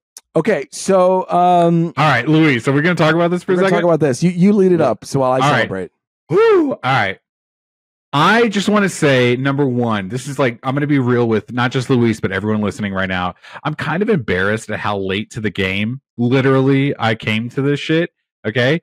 But this last year, basically 2024, I have played so much Fortnite. Okay. Yeah. I was talking about that episode a couple of weeks back where I mentioned my hours. I think I'm at like 160 hours of Fortnite right now. It is ridiculous how hooked I got on that game. I started the game being like, I will never spend money on this. And then, oops, you know what I mean? I got birthday money and I was like, yo, tell me why people were like, what should we get you for your birthday? And I was like, do not ask for Fortnite dollars. V-Bucks. You know what I mean? I need V-Bucks. Can you give me one of those cards? You can get them at Ralph's. I'm too fucking old, dude. Yeah. I can't be. I see them too. I go to the grocery store. I'm like, oh wait, I can get like $90 for it. Oh, somebody. I think Jeffrey was telling me how there was a deal at Best Buy where they had 20% off on V-Bucks at Best Buy. So literally, you were getting like double the discount because if you get those V-Bucks and then spend them on your plate. Anyway. No, get him on the podcast just to explain that discount for me. We should probably get Jeffrey to talk about Fortnite this new season. I think that'd be a great idea. I would love it. If he's down, I'm down. Okay. Fortnite, you guys. The reason why we're talking about Fortnite is because Disney is doing a partnership with Fortnite. Now, Disney has done partnership in the past with Fortnite specifically. Marvel and Star Wars, there's been a lot. They've had a lot of seasons with them. They've sold characters through them. If you don't know what Fortnite is, it's just a game where you shoot people, and then there's 100 in the map, and then the last one that survives wins. Okay, there you go. So anyway, you can buy characters that shoot other people. Okay, I played the Marvel season a couple years ago, so I got Iron Man and I got Dr. Doom. Funny enough, I already have a Dr. Doom. Anyway, what I'm trying to say is Disney is now getting involved. They're putting their skins into it. I want to start with this. Tell me. Let's start with Disney Villains. Yeah. Disney Villains is making its first entrance into Fortnite. And they're going to be adding the characters Hook, Maleficent, and Cruella. They're going to be running around with an AK-47 or a shotgun. Bro. Knocking down Peely the banana. You know what I mean? Here's the deal is Ed, you could say all of these words to Ed, and the only one he'll hear is Hook. Yeah. You know what I mean? Like, I tried to kind of preface it because they just did Pirates of the Caribbean and Davy Jones was there. You're right. They did the Pirates You know what I mean? And it was like, yo, bro, like, I need you to get on the same page with me on this because there's shit coming. And so the idea that Hook, because I forgot about this, like the whole Disney Fortnite reveal, that was like a year or two ago where they bought some stock together or something. They were like we're about to fucking do this, and now they're starting to release that content. And it's like, yo, Ed, I need you to be ready. He's about to have a baby where he's about to like not be able to go and do anything. It's like, here's Fortnite. Maybe in his future, if we can get it right, he can start playing Fortnite. You guys, if you want to donate to Ed's PlayStation Fund, it's down here in the link below. We will give that money to him to buy a PlayStation. What's funny about this Fortnite is like they were saying like sometimes people don't know these characters any other way but Fortnite. They're like, The Weeknd, he's the Fortnite character, or Captain America, he's the Fortnite character. I couldn't believe that was one of their talking points. Was like, this is how people are being introduced. Like children are being introduced to these characters for the first time. So shit! I'm sorry. Yeah. Can I side note just something real quick? Hey, do you remember the first X-Men movie? Yeah. Okay. Do you remember that moment where Senator Kelly, you know who I'm talking about? Yeah, Senator Kelly, the one who melts. He melts. Do you remember that moment when he's on the table and he melts? Yes. And he goes, and he melts? Bro, I can't remember the tweet, but someone commented as a reply just the gif of Senator Kelly melting on the table, and the OP replied and goes, "What's this from?" Bro. Whoa. I was like, what? And then someone commented after that, I'd be like, bro, that movie came out 24 years ago. Yeah, that is pretty crazy, I guess. Like, there are people that are out here not watching the original X-Men movie. Like, that blew my mind. Sorry, I didn't mean to go on a tangent, but I was just like, they need to put that puddle in Fortnite, and then everybody will know what I'm going to step right through that bitch. You know what I mean? Yeah. Yo, dude, Fortnite, but it's not just villains. They had a whole preview. Not villains. You sat through the Fortnite. I did. Yes, I sat through and I learned about all their plans. The villains play vile in style is their hook line. And then that is clean. That is a bar, dude. Yeah. So Disney said that's what I'm doing. Then Pixar said, "Yo, I'm coming here, and we're bringing in Mr. Incredible, Mrs. Incredible, and Frozone." So real quick, Forrest watches me play Fortnite sometimes and there's all these different Fortnites you can play, and I try to only play the ones that are kid friendly. Yeah. But when I told him that the Incredibles are coming to Fortnite, I mean, like, his jaw hit the floor. Yeah. You know what I mean? That's he was the moment. So excited. And I'm like, that's a tough one because I will get those characters so that he can play them in the fun. We call them fun Fortnite. You know, because he can't play the gun Fortnite. You know what I mean? Okay, so we're talking about the gun Fortnite is the actual one, and then there's the Lego Fortnite. But if you buy those characters, you typically get the Lego version of those characters. So you get the kid version. Yeah. So if you get Frozone, you'll get a kid Frozone or a kid Incredible. Yeah. But he also plays like there's like these creator levels, you know what I mean, that are just like whatever, and he can play those because there's no guns. But you can still get the skins from the game. Yeah, so it's like if I buy the Incredibles, he can still be the Incredibles or whatever. Yeah. So it's like it's villains, it's Pixar. And then I feel like this one is like Star Wars, to be honest. They've been around. We're going to do Mando, Grogu, Back Bling, and the Bounty Droid. Honestly, it's very boring news on Star Wars front because they've done this already. You can get everything. I mean, Kevin Feige himself is like, we've been here. You know what I mean? Like, it's funny when he started talking, he was like, he felt very like, he like took up space. Yeah. You know what I mean? He was like, okay. And Dave Filoni was like, damn, look at this guy. Like he was kind of in awe. But because he said from like 2018, they've already been in Fortnite. You know what I mean? He was also saying the Fortnite season, which was really great. There was so Fortnite has these chapters and they go on for about 3 months. And sometimes they wrap up the chapters with a big event, you know? Yep. So in the Marvel season, Marvel, like they needed the superheroes from Marvel to save the world for whatever reason, because Galactus was coming. And then at the end of that chapter, everyone got to log in and watch this event. And Galactus came in and was trying to destroy the planet. And then we destroyed Galactus. Whatever. This is like a thing. Yeah. Kevin Feige was like, that was so good. I sent that Fortnite video game clip to the creators of the Fantastic Four movie, saying this is what Galactus needs to feel like. This is the vibe. This is what people want. Yeah. Yo, that was kind of wild because it's like I said previously, like jumping into Fortnite, I was like, this is not for me. Like this is like a kid's game. Like this is embarrassing that I'm playing it. But I get it now. Yeah, now you know what I mean? Yeah. And it's like, I hope they do too. Nah, dude, I'm super excited about the Fortnite news. Kevin Feige came in strong because this next season, which literally starts when this podcast is released now, so you could jump in right away. It's called Absolute Doom. It's almost their second iteration of this like Marvel season or third. I don't know. It's another run. It's another run, basically. They've had it in the past. There's another run. And Doom, obviously Robert Downey Jr. is back as Doom, so they're riding on the Doom, coattails. The name. They're trying to get kids into it. So there's a whole Marvel season. You can get Doom, you can get War Machine, you can get Gwenpool, Mysterio, Emma Frost, Shuri. And you know what? Even if you go play Fortnite, I tell you 1000%, if you go to the Fortnite shop, you're going to get all the past skins that they've been selling. Ooh, and you could spend hundreds of dollars on that. I'm so ready. I just bought the X-Men ones that they had available. I did too. Did they do this previously?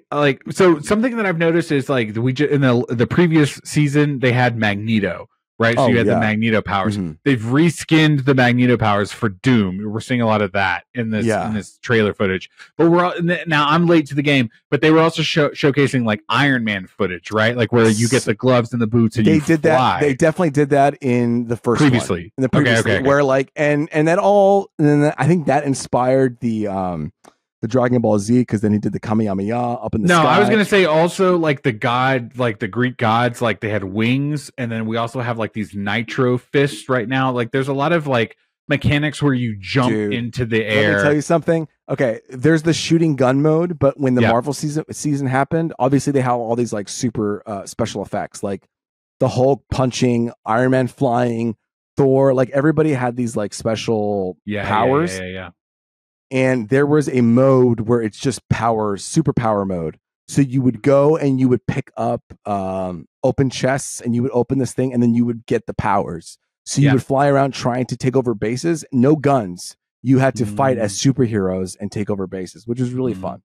So who knows if they'll do it this season. I've been absent on Fortnite, but I'm back in. You're about to clock in. I'm clocking in and we're ready to go hard. You know what I mean? I'm hitting at 100 for sure. You guys, we're gonna drop a link down below. This is our gamer tag. Okay, you just make sure you add us. I was thinking it's probably not gonna happen, but it would be great if we did if we got our Twitch alive. Yeah, and we streamed. No, what do you mean not gonna happen? Guys, subscribe to our Twitch right now. All right, it won't be in the description. Okay, we might have lost you guys to Fortnite, and I'm sorry. That was for us. Let's bring it back. Let's bring it back. Let's bring it back, not just to gamers, but to families. You're saying, God damn, what the fuck is Disney going to talk about now? We've talked about everything. Well, guess what? We're not even done. Okay. We are an hour and a half in and we got more to talk about. The Disney parks. That's right. It's a whole other experience that we got to talk about. I'm going to try to get through these really quickly. Okay. This is the last big chunk. Let's do it. Yeah. Okay. There are two parks, California and Florida. Let's talk about California real quick. And then within California, there are two parks inside that. So, yeah. Disneyland in California, we're getting a new Walt Disney animatronic ride. So, he's now going to be moving around like a robot, Walt Disney. So you're talking about like, this is why which he's been doing for like 3 decades. Yeah. Frozen, right? There's also going to be Tiana's Bayou Adventure coming out November 15th. Finally. In California Adventure, that's the other park in California. They're going to be making Avatar Land, which is going to be huge and big. They're going to be based on 2, 3, and beyond. So they're going to create a whole Avatar world. I saw Avatar World or whatever it's called in Disney World in Orlando. Oh, you saw it in Animal Planet. Animal Kingdom. Yeah. It's Animal Kingdom, and that's where they have it in the Florida park. Is it so it's nice. It was big enough. And I remember we were in an Uber where they were also promoting like Avengers Land at the time, like before it had even come out, Avengers Campus. So it's like we were in this like mix of Disney where they were like, "Yo, we're cooking." We're cooking, what I mean? Yeah. Like, especially because Universal Studios is coming out with like this whole other park. Mario, and they're doing like a dark universe. Remember, they're doing the Panda universe, the dragons or whatever. Oh yeah, How to Train Your Dragon universe. They're doing a whole thing. So this is them competing. Avatar Land's going to be huge. They're going to do a Coco boat ride. Coco, the Pixar movie. Yep. They're doing Smuggler's Run, which is the Millennium Falcon ride. Really fun. They're going to change the storyline with Mandalorian and Grogu. So if you've done it before and you're like, oh, that's boring. Well, guess what? They got another one. Avengers Campus, it's about that bitch is about to double in size. They're going to start construction next year. They're adding 2 more rides. There's already like, let's go. I think how many rides are on there right now? I think just 1. No, 2. There's 2 rides there now. They're going to add 2 more, which is good. We spent a whole day at Avengers Campus when we went. Really? Yes. I feel like you could pop in and out of that thing. Like now, that might be true, but it was just something about the age of my son, and also my in-laws were with us. They have like a Spider-Man show. They have the restaurant. Yeah. Bro, he met Spider-Man. He saw Iron Man. It was all really cool. So the fact that they're taking that and growing it, I think is awesome. It's a necessary move. It felt small when I went. It was like, okay, I'm here and I'm done. Infinity, like I think one of the rides, Infinity Defense, You like go into the multiverse. It's Disney's first like, it's the first of something. I'm not going to talk about it. There's an Avatar Way of the Water thing. I don't know what that is. Okay, that's California. Let's go to Florida. Okay, there's a new parade. It sucks because can I tell you something? What? I just think that Disney World in Florida it's better. Is kind of the superior. Oh yeah. I mean? Oh yeah. They have more real estate. Yeah, but I'm not trying to be there. Listen, as a person from California, I'm glad when we get certain things because it's like, oh, I can just go there from here. Ha ha ha. Magic Kingdom, it's getting a new nighttime parade. Cool. It's getting a Pirates bar. It's getting cars coming to Frontierland. It's getting a Villains Land. Oh, that's the big one. That was the big one they announced. Yeah. That's the big one. They're going to be 2 big attractions. It seems like there's going to be a coaster that spans across the entire land. There were images of Maleficent shooting out flames. And they were talking about like potential drones that could be dragon drones flying across the land, right? Yo, I've said that in this podcast before about what's it called? Star Wars Land. Yeah. And I said there needs to be drones to simulate ships flying in the air. Because when you watch a Star Wars movie, you're always looking up and they're like, you want to have that same experience. Kind of what Disney does, right? Like there's those little things that just really add to the moment. So there might be dragon drones. Universal Studios is trying to do the same thing. In Hollywood Studios, there's going to be a Monsters Incorporated land. Do you remember that scene in Monsters Incorporated where they're going through the doors? They're like jumping through doors. Yeah. Well, they're making that into a ride now. Oh, and this is Disney's first ever suspended coaster. So that means, I was on board for this the moment I read that. I love a suspended coaster because it feels like a little more of a thrill. You know what I mean? Right? Like there's all the rides that I can think of that I was like, on. They've all been suspended coasters. It's your legs are dangling kind of situation, right? And I feel like Disney also, one of my critiques of like going to both Disney parks here in America is just like a lot of the rides are kind of tame. Like they're more visual rides, right? Like you sit in a cart and then things happen in a visual medium. But it's like a roller coaster is a roller coaster. You know what I mean? We need this for the Disney adults like me.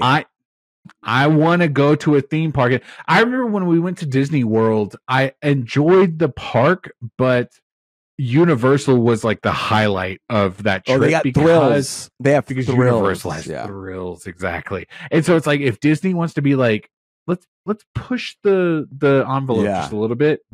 I'm totally down because they do such a great job about like in the line, on the ride, on the outside of the line, like culture and vibes. Disney feeling it. Yeah. Yes. And so, but then let me get that thrill too. You know what I mean? If it had more thrills, that'd be great. I want like a land that's just filled with thrills. You know what I mean? That would be great. Yeah. I think that's really what it needs. And that's what California Adventure really needs to be. It needs to be a thrill center.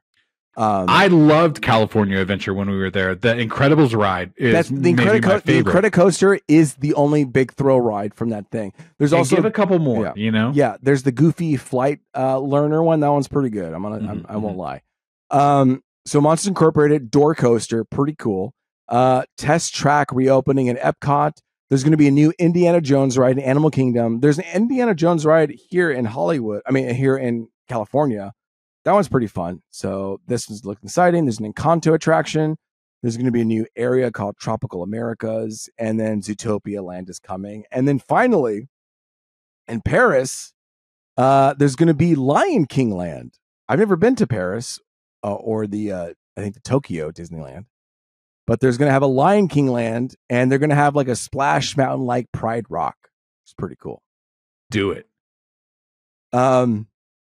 That's kind of the level. Sorry, that's like the level that I'm at. Is I've done the American Disneys, and I'm like, shit, am I about to do it? You know what I mean? Like somebody I was listening to a podcast where like you could spend a week in Florida just doing all like you could spend 2 weeks. I was going to say this. This is the when I asked you earlier about the Disney adult thing.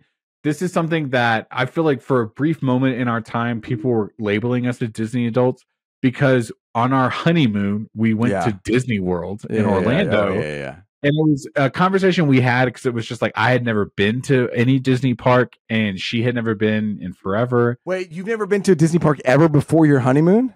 Before I went there. No, that was my very first one. Bro, I was poor growing up. You know what I'm saying? No, like okay. I saw those commercials. They were like, with like 17 easy payments, we can get you to Disney. No, we never did that shit. Like, okay. And so we were in Jamaica for your birthday. Yes, that's where we decided. Yes, we decided to go to Disney. We were sitting on the porch of that hotel. And she was like, you know what? Like, what if we do something different? And I was like, tell me. And she was like, what if we go to Disney? And I was like, sign me up right now. Yeah. Okay. And so, yeah, we did like 5 days at Disney in Orlando, and we honestly could have done a couple more days. Like it was pretty sick. And that kind of like sparked the whole thing for us. If this podcast hits, I really, before I die, I want to do a Disneyland tour with a couple stops at Universal. You know what I mean? Do you remember how like sitcoms would do like Disney episodes? Like if they were ABC properties, they would step by step would go. You know what I mean? Yeah. Modern the Boys Family. World, Boy Meets World, Blackish, Boy Meets World. That was a big episode when he went to Disney. Yeah, bro. All of those ABC properties went to Disney for an episode. Right. Yeah, we need that shit. Like I'm trying to do a world tour. Okay, we need a yearly world tour. It'll be a season of Disney parks. We're going to be there in 5 years. Okay, we're there. So that D23, we an hour and a half full of D23 in the podcast, ladies and gentlemen. We're almost done. It's not even done yet. I mean, listen, I have so much to talk about. Miguel, to be honest, I brought this topic up, but I didn't do enough research on it, and I feel bad, and I'm sorry. Nar, baby, nar. We don't have to do it. We don't have to do it. We want to talk about it later, maybe? I don't know. Well, I'll just say this. There's this thing happening. I was going what like drove you to so passionately text us about this? Well, I know you loved fast food Americana. You know what I mean? I know you love the culture. I love a Chili's. I love a Buffalo Wild Wings. I'll go to McDonald's for a gimmick. I get myself some 99 cents tacos at Jack in the Box. I get it. And so right now there's been this meal deal wars, value meal wars. And what's happening is like, listen, it's expensive out there. And people don't want to spend money at fast food restaurants because they're so expensive that people are saying we can go spend that maybe $5 or $10 more at a nicer restaurant. And so they're saying, okay, listen. One of the tweets I saw, Subway came up in the last day or two. And someone was like, I almost paid $18 for a sandwich, chips, and drinks. And I could have just gone to Texas Roadhouse and had a steak. You know what I mean? Yes, that's exactly the mentality. The vibe. Yeah. This is the meal deal wars. Okay, that we're talking about. And first off, I'm just going to go ahead and say it. I don't love that you were like, Miguel, I brought this up just for you because you eat fast food. No, but I wanted to connect with somebody, okay? And I knew you could connect with me. It's like when I go to Ed for soundtracks, and then when you go to Ed, we talk about Chili's all the time. And then you go to Miguel for the fast food change. No, I get it. You're people of the people, okay? You're a man of the people. I'm there. Yeah, my landlord is the general manager of a Chili's. Why do you think I fucking got this house? That's right. So no, I was and low key, I was ready to go when you wanted to talk about it. So you sent that article. It was like a Slate article or Variety or something like that. I don't even know where it is anymore. It's not even on this doc anymore. But but the big thing right now, okay. I'm gonna go ahead. I'm gonna go ahead and lock in. Okay, yes, so we're about to do it. Okay, so the big deal right now is deals. Because fast food has become so expensive. That fast food chains have realized they're losing money because a fucking McDouble used to cost like $1.25, and now all of a sudden, like, why am I paying $7 for a burger at McDonald's? So. It's not I don't feel that exactly. Go to our YouTube, you'll see the reaction. So the whole idea is that like they're coming up with these like deal meals. Now McDonald's specifically, let's lock in. Okay, I'm locking in. Sorry, I had. Do you guys remember Travis Scott? He did the whole deal. He did like his own personalized meal situation. They were promoting it. That was McDonald's doing something that they had never done before. They were like, let's collab. They're doing a collab, with a celebrity. Let's do a meal. And ever since that Travis Scott meal was one of the biggest things they'd ever done. Oh, okay. Okay. and I'm going off of just like pure vibes. Like Yo, I'm about to get that was like, tonight. Like, am I doing that tonight? they were changing things. Uh-oh. That became Sarah a whole heard me. meal. I'm kidding, Sarah.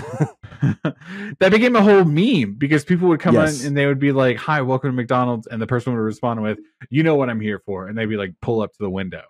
Oh, whoa, and it would, okay. And it would be the Travis Scott meal, and then they did like the J Balvin. They did Cardi B, I think, did a meal. Like it just became a thing where celebrities were doing meals. But what's happening now, it's shifting. Okay, let me get on my big back chick for a minute.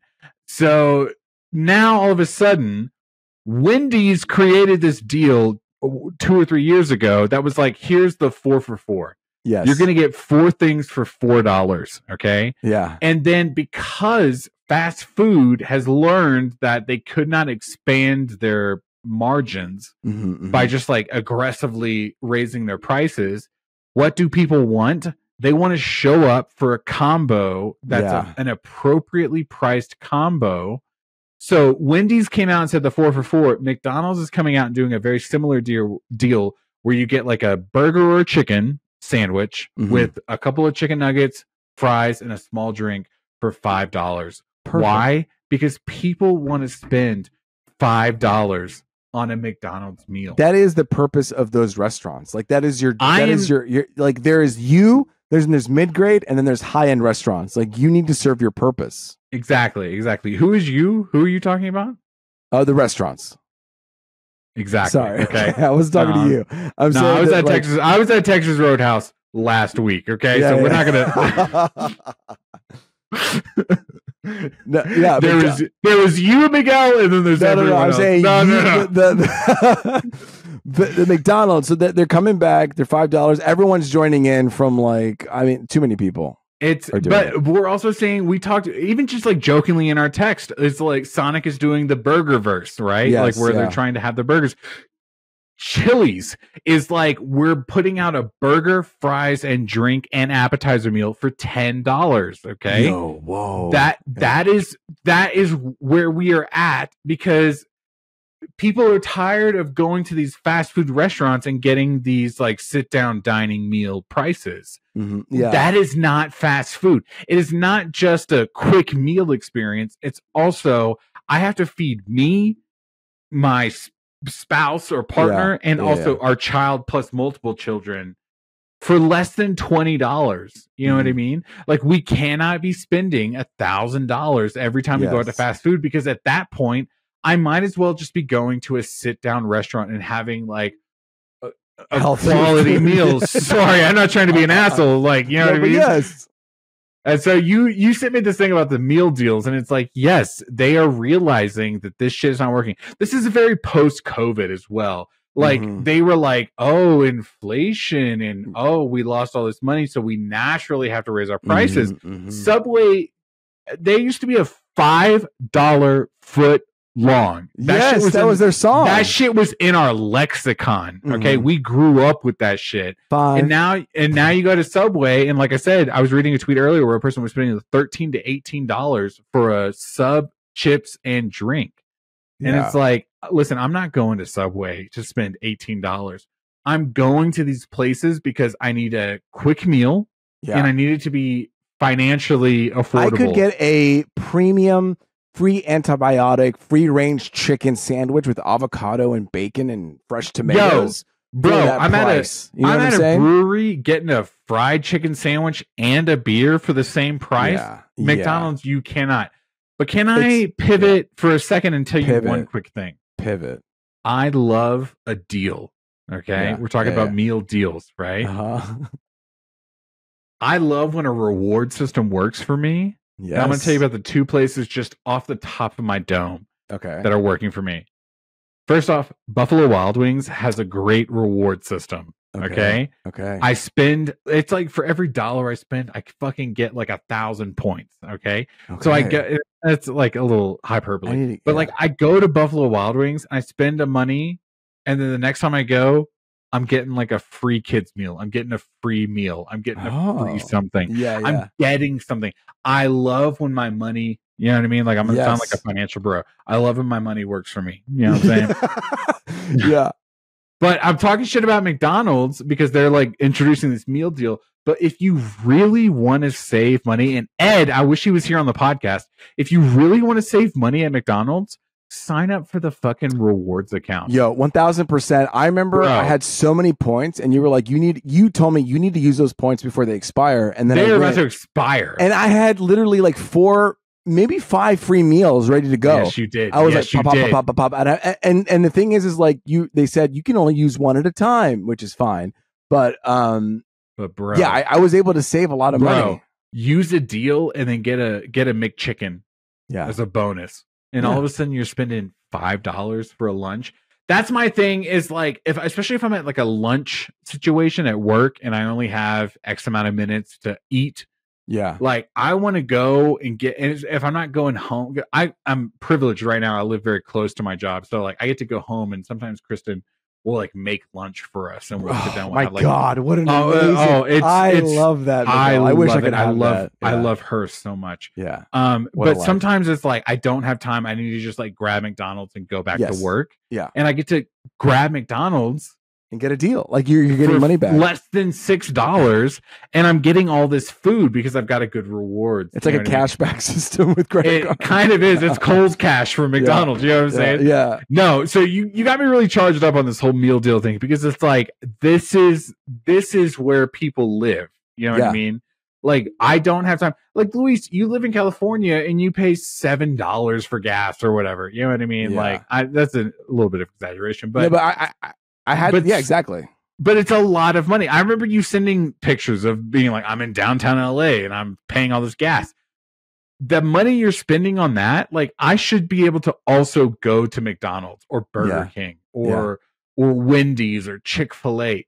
Bro, Chick-fil-A, I took my family out to Chick-fil-A breakfast. Talk about Chick-fil-A, yeah. Bro, listen, there's 3 of us. Okay, it's me, my wife, my son.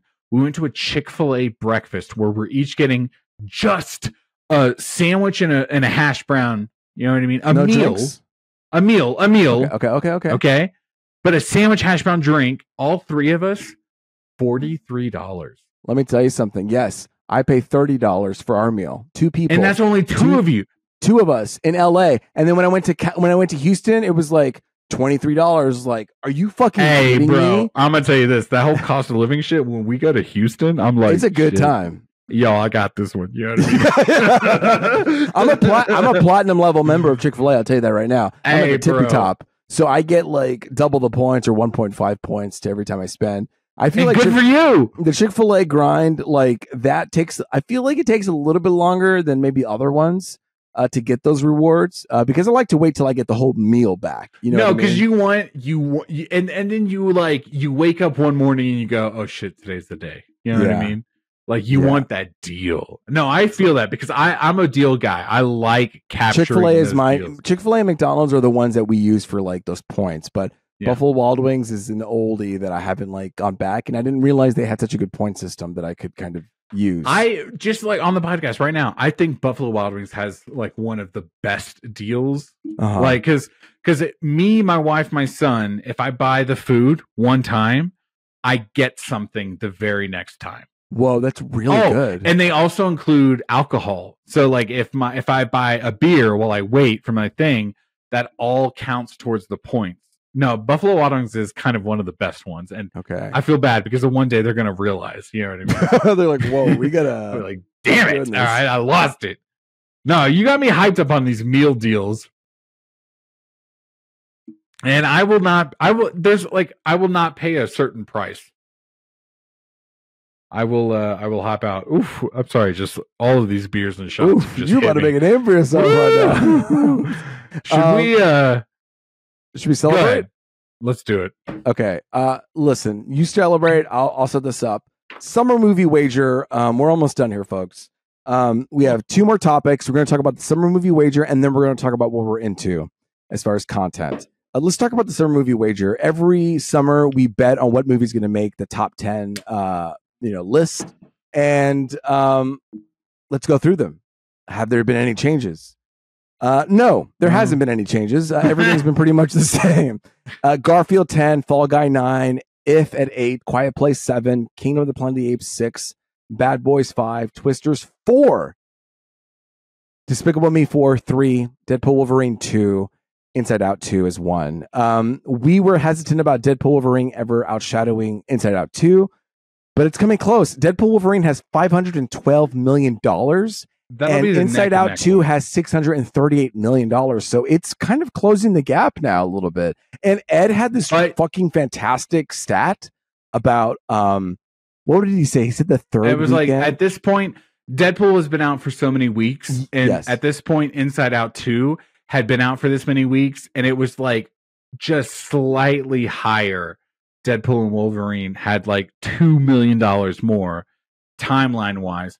But when we look at like our cutoff is at the beginning of September, you know, and that's kind of going to play into it. And also, this is something that I feel like we've talked about a couple different seasons of this. It's like you have to think about the timeline of your movie. You know what I mean? You can't go, oh, well, this movie's going to be really big at the beginning of September and run for 9, 10, 12 weeks. Yeah. Because at that point, the movie cutoff is, the summer's done. You know what I mean?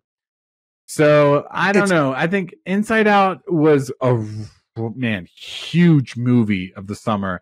If Deadpool, it's going to be one of these things where it's like just slightly right above it, and we'll see. We'll see. I mean, the fact that Deadpool Wolverine made more money, a rated R film made more money than this PG movie Inside Out 2 at the same like release time is crazy. But it's getting close. Like you said, it's going to be right now we're filming. It's August 15th.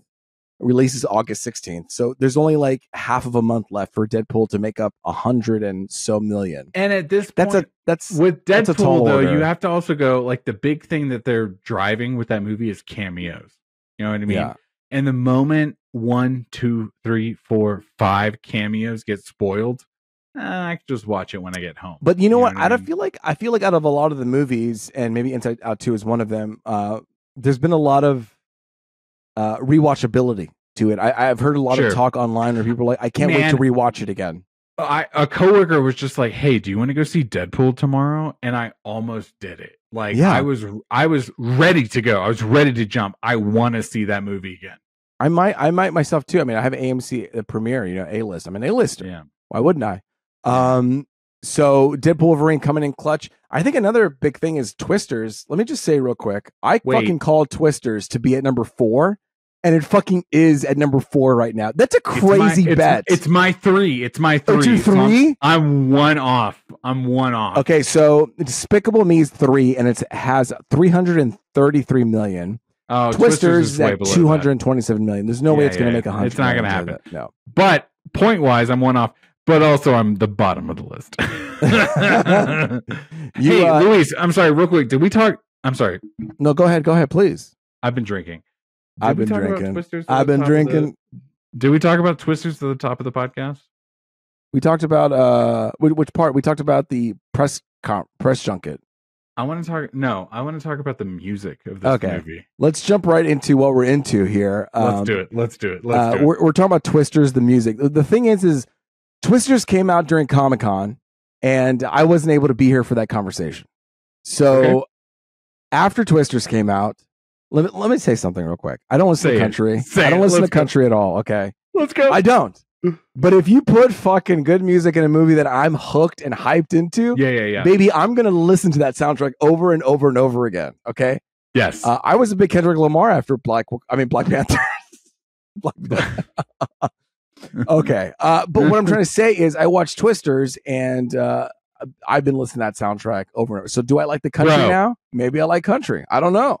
I've been on such a big country hit lately, and these Twister songs just keep popping up. Spotify is like, oh, you like country? Here's a playlist for you, and I'll play it. Yeah. And then at least 3 of those songs are Twisters songs. I can play it's a long ass album, but I'm playing like, okay, let me pull it up. I listened to it today. I can go through the almost like 3/4 of the album, and I'm just like listening to it, like no problem. I'm having a good time. I'm here. Let's see. I'll probably go all the way to like. Don't read the whole list. Tell 15. Me what's your number 1 favorite. Oh, okay. I can tell you this right now. I have like a top 5-ish. Okay. Besides No Love in Oklahoma or whatever it's called. Well, let me just say this: the fact that they start with "Ain't No Love in Oklahoma," is probably key 1990s like album setting songs. Like you put the banger at the top and you're ready to rock in. Like put the seats down and go for a ride, because that shit in. Yeah, they knew a single with that song, because it is. Yes, it gets you in the zone. So good, dude. Yeah, I listened to it. I'm like screaming that song in my car. No love and no. It's a good. It gets you in the. It gets you in the place. But what's funny enough is I actually like some of the the moodier songs. Yeah, I don't know any of these people, but you know, I like "Feelin' Country" by Thomas Rhett. Yes, sir. It's got this funny lyric where it's like she's drinking whiskey. She's drinking Kentucky. I don't really know. I'm not a country person. "Feelin' Country's great. I like Megan Moroney. Her "Never Left Me," but I love this song "Out of Oklahoma" by Lainey Wilson. Okay, that song I'm vibing out with. I'm playing it out. I'm like, bro, don't, no, dude. See, that's the vibe on country I've been on recently. Is like sometimes, like the song will just fucking draw you in, and you're like, yeah, I'm fucking vibing with you right now. It's like I am from Oklahoma. You know what I mean? Bro, did you hear that Jelly Roll song? I sent it earlier. Jelly Roll is also, let's talk about the Jelly Roll. Jelly Roll, the Dead End Road is also a big hit. Funny enough, that was also the theme song to the WWE SummerSlam PLE, the premium live event. When you said that shit, I was like, whoa, bro, we're on different vibes. You know what's funny is when I heard the song, I was like, this sounds like a Twister-ass song, and it fucking was. It was, dude. And what's funny what I love about the poster art for this album is it's like Ain't No Love in Oklahoma. It's Luke Combs. They like push those things. But the moment it became this like Jelly Roll song, they were like Jelly Roll. You know what I mean? Like the album art all of a sudden the album art copy paste. So all of these album arts, like a lot of them just has the artist's name in the Twister's font. You know? Yes. But Dead End Road by Jelly Roll, what's even funnier about that is he was not only the theme song for SummerSlam, but he also got on stage. He performed, but he got on stage and took down a wrestler. He like did a DDT or like did some sort of like German suplex. It was like this big guy, Jelly Roll, took down this. He's like, on athletic, a roll, dude. Yeah, there was some sort of contract happening there. But what else do we got here? I think those are the ones that I said I liked. Hell or High Water is pretty good. Yes, but I really like the first couple songs of the album, and then as we keep going, I drift a little bit. I don't really listen to the last ones. It's a long ass album. It's like. Bro, well, it's only an hour and a half, but still, I'm only like vibing with the first. But it's a lot of songs.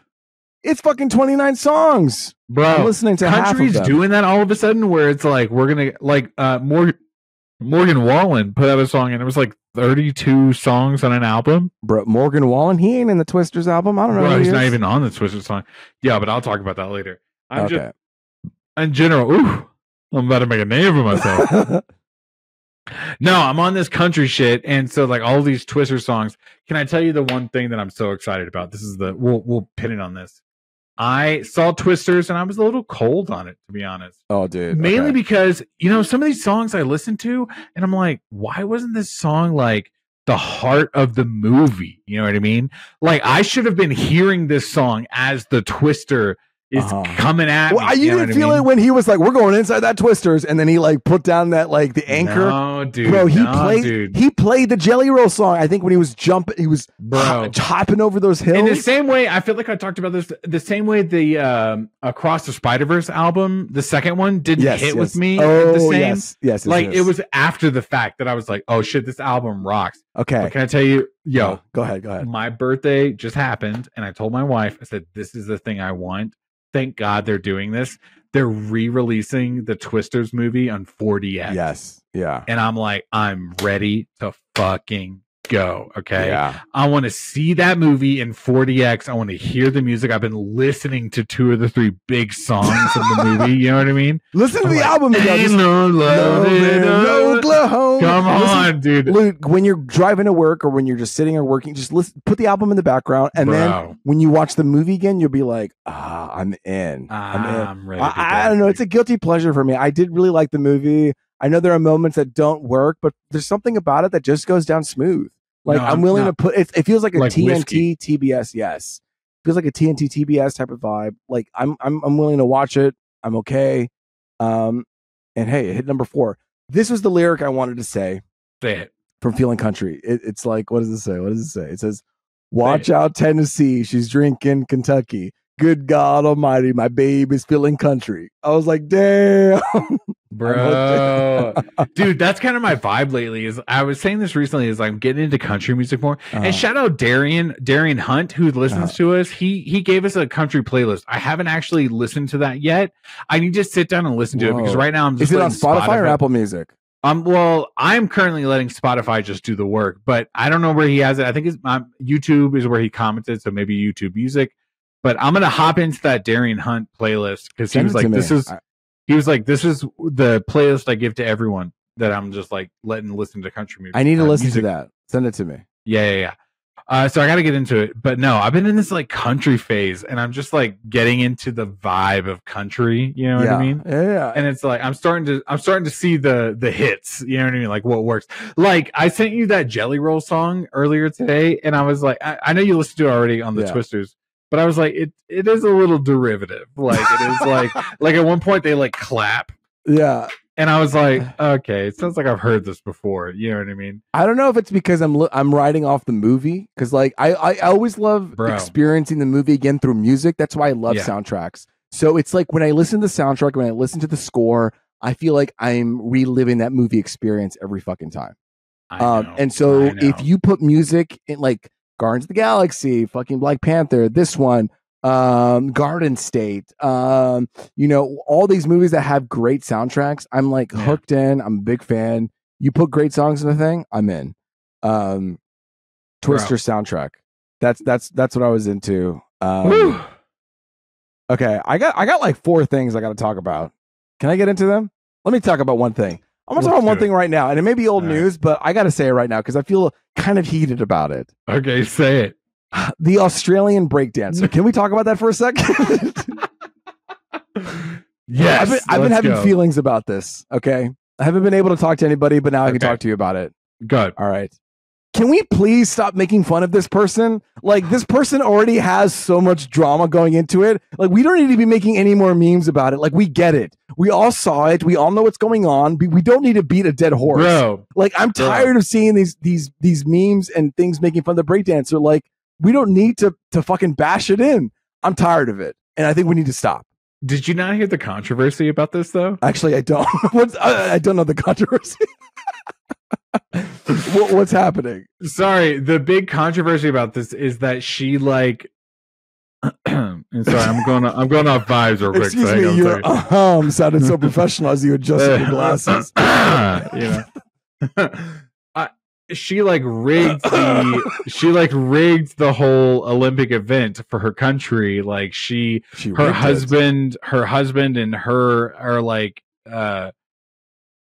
Sorry, hang on a second. Okay. They are like crafting this event to basically happen so that she could be in it. And she got 0 points at the breakdancing Olympics, but she was also like she pushed people out creatively just so she could be there. Okay. Yeah. And like they were pulling strings to like, and they were like whatever with the government. They were like what's the word? Like lobbying. They kind of lobbying, and they were just like they were like pulling strings to make it so that she could be in the Olympics.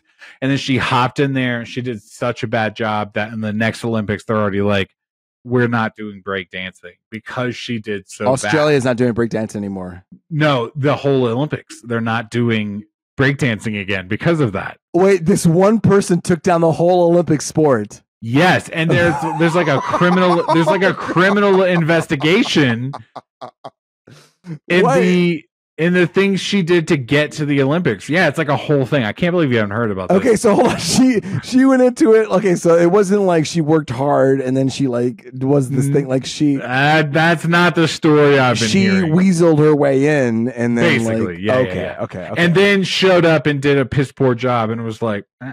You know what I mean? Like, yeah, which was, listen, it was a disrespectful to the community and the culture. Like, it was very much a. And I didn't know this, but I just felt like she was getting slammed so much. Like, everywhere I went on my TikTok or Instagram, I kept seeing. I was like, for the love of God, can we stop? But I didn't realize there was a whole. Like, I guess this seems like a revenge thing. Like people are kind of doing social justing, meme social justing, social Go justing. Yeah, say it one more time.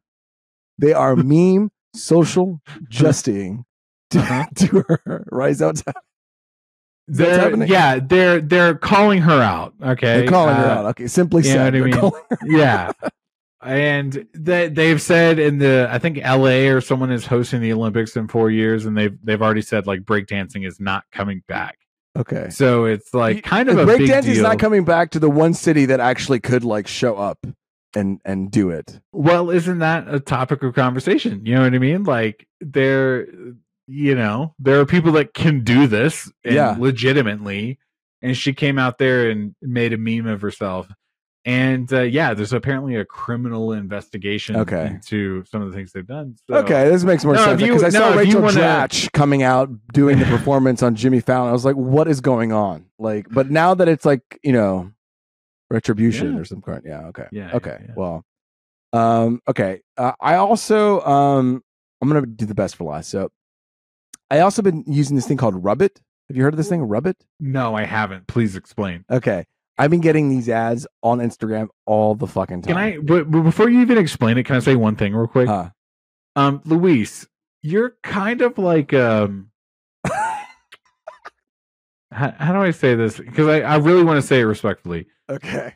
You kind of like hop on bandwagons. You know what I mean? like what was that? What was what was that camera app that like a year ago you were like, you guys have to log on to this? I was sending that shit out to 5, 6, 7 people because you were like, this shit is hot. Laps. You were like, send it out, dude. You got to send this shit out so they can be. I had people comment back. I had people text me back and be like, what is this? Like, why are you? I don't know, dude. Luis told me to send it out. It was apparently really hot. Future, you know what I mean, bro? No, but I appreciate that. You know what I mean? Like you're trying to like finger on the pulse. You know? Yeah. No, it's not always perfect. No, but I am jumping on bandwagon. So listen, there's another wagon I'm jumping onto. Rubbit. I was being sponsored by it, or like they kept pushing it to me on Instagram. I was like, no, sorry. Right. This episode is brought to you by Rubbit. No, Rubbit. I kept getting what's it called? Dark posts. I kept getting posts about this thing. Rubbit. What's Rubbit? You might be asking. Like, for the love of God, just explain. I am asking. Just say it. Okay. Yeah. Rubbit is a car washing thing. Okay. I've been washing my car recently because I've been trying to save money, and it's been very difficult to get the hose in position to wash my car. Okay. It's very difficult. It's very tough because I can't even explain it to you. When I saw Rubbit. No, I just want to say, I didn't realize. I'm going to give you, hang on. I'm going to give you something. I didn't realize this is where you're going with it. I love a car wash subscription. Okay. Yes. So if that's where you're going, like, I love taking my car to a car wash. Yeah. On a monthly subscription. Go ahead. Monthly subscription. I wish there was one that was nearby. But I see that my car gets dirty like every 4 or 7 days. Yeah. And then when it gets dirty, and then I don't do anything about it. And then I'm spending like right now, inflation, $15, $25, and I can't be doing that every other time when I'm spending. If it was $25 for the month, unlimited, yeah. If I had, you know what I mean? Yes, unlimited 25. Yeah, I would do it. Yeah. So I don't have that option with me right now. Okay. So I want to keep my car semi-clean. I want to be a good citizen of the world. So what Rubbit is, it actually conserves water. It's this pumping system. Imagine a super soaker that you have, and it's this. You input this you drop this liquid into this bowl filled with water, and you pump it. You pump, and then you spray it on your car. It's like this foam goes on your car. Okay. And then you literally wipe it down once or twice, and it makes it shiny. So you're not using water. You're not wasting water. You're not using all this soap. You're not using all this material. It's literally pump, spray, wipe, pump, spray, wipe. Let me ask, genuinely. Yeah. Is this like a manual car wash thing where you like go to the stall and you like spray it with your hands and then you wipe it down? It is literally the size of this. It's like, well, that's not true. It's not literally the size, but it's like this big. Like imagine this. See how my palm is making it bigger than it is? Yeah, sure. Go ahead. Yeah, you got big hands. Yeah, we get it. Okay. It's just like this big. You pump it, and then you spray it. That's it. That's how it works. Okay. Did that answer your question or no? And then you wipe it down physically. Then I get a microfiber. Then I get a microfiber towel, and then I wipe it off. And something in the liquid or the foam makes it pulls. It's like the magic bubbles. Like the. What I'm taking from this is because I live in Colorado, and we are in 5 to 10 years are going to be like a water scarcity type state. You know what I mean? Yes. Yeah. It feels like California is already there, which is crazy because you have the ocean right there. Yeah. But it feels like we're almost there. Yes. I go to a car wash. It's like a regular car wash. I pay a monthly subscription, and they just like spray it. Yeah. I don't get out. I do vacuum and stuff at the end and wipe it down. But yours is like a handheld thing that you spray it. It's a it's a lightweight handheld thing you spray, and you don't use any water. Literally, the most of the water you use is probably half a gallon of water you put into the actual like pumping device. So you're not wasting liters and liters of water of just spraying a car down to like you gotta soap it up, and then you gotta spray it down with the water, and that's like, no, I like this like rethinking of a car wash. You know what I mean? Like what works. I want to say a couple things. When I lived in Houston, I had a neighbor at my apartment complex who we walked out one time to go to our car to go wherever we were going, and she was soaping up her car. Yeah, and she goes, "You guys pray for rain."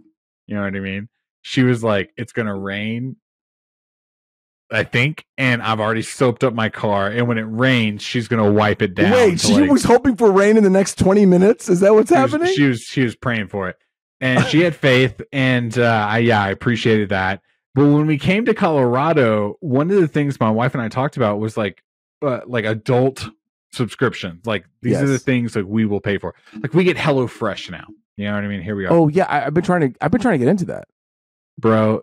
This is not the podcast to do it, but I will talk to you about. We'll talk about next week about HelloFresh. But I have a car wash subscription because, especially during the winter months, you will get a car wash and then it'll snow here in Colorado, and then your car looks like shit again. Right. And so dirt. Like exactly. So it's like I could go get a car wash and then I could go get it again, because as soon as the snow is done and everything's melted, I'll just wash it off again. It's no big deal. I talk about water conservation, but truly, like the reason why I'm doing this because I don't have that, and that's something that I would use. Like I would, but if I had water conservation is also a really big deal. Yeah, I'm just being honest about myself. Like I'm doing it because I don't have a subscription place, and so I understand. Yeah. And no, we're all about it because something we've been talking about is like our lawn care.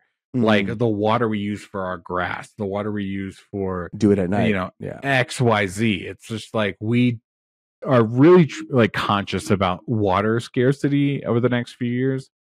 But I'm going into the car wash. I mean, it's just washes all the snow right off. I'll send you a video to the chat. This is not an ad at all. This is literally like me enjoying a product. Like it could be though. Honest. If you guys are listening, we love your Robert. product. If you're listening, this will become Punch Drunk Robert, and this will become your show. Luis, you have a couple more things here. You just get into it. Okay, I'm gonna get into it. I've been watching, and it's so sad that Ed isn't here for this one, but we know Ed is a huge fan of Teenage Mutant Ninja Turtles: Mutant Mayhem, the Seth Rogen vehicle. Well, now they have brought those characters into Paramount Plus, and they have a TV show called Tales of the Teenage Mutant Ninja Turtles. It just got released last week, and I somehow watched it. I was like up at night on a Friday at like midnight, and for some reason I caught it right when it dropped. And I texted you guys, and I was like, play Fortnite with me. You know I know. I mean? Well, come this Friday, I will be, baby. I'm going to be doing it all the time. It's going to be a problem. I'm going to go to my therapist and be like, I can't do anything else. Ninja Turtles. We watched the first episode. He was into it. You saw the first episode? Well, he did. I didn't watch it. Okay. Yes. Well, okay. I've been watching the episodes, and I got to say this. It's good. I feel like the comedy is tight. I feel like they know what they're doing. They keep to the spirit of Mutant Mayhem, and I think and it's not boring. It doesn't lag. I think it speaks to our sensibility, And I like that. First off, I loved the movie. My son did too. They're coming out with a game as well next month. They're doing so good with this. The TV show, like this is a Ninja Turtle property that my kid is going to eat up. And as a family, I'm like, yes, I'm ready to spend money on it. Like I will continue. First off, we are keeping Paramount Plus alive in my house. Like we keep paying. What's the show that you go to for Paramount Plus? What's like we keep Paramount Plus. It's not only Ninja Turtles, right? It's also SpongeBob. My kid just got into SpongeBob. Oh no! So wait, what was new SpongeBob or old SpongeBob? Both. We're eating that up. Okay. It's also like Top Gun Maverick. All right, like I can sit down and watch that. Do you watch Top Gun Maverick a lot? Yeah, 6 or 7 times a week. So, but no, it's honestly kind of surprising. Like I'm ready to cancel Netflix and keep Paramount, and it's like, why am I in this headspace right now? So no, like Ninja Turtles, we're eating that up in this household. It's also Dora the Explorer. It's also when he was younger. Yeah, Paw Patrol. When he was younger, he liked Paw Patrol. Yeah, so it's a lot of things. He will himself like scroll over to Paramount and be like, I want to watch Paramount Plus. He says it. And I'm like, okay, like fine. Wow. I guess we're doing this. And they're like, we're raising our price from $6 to $9. Everyone's raising their price. And I was like, yeah, I guess I'll pay fucking $9 a month. Like I'm about to cancel 3 other subscriptions. Yeah. You know what I mean?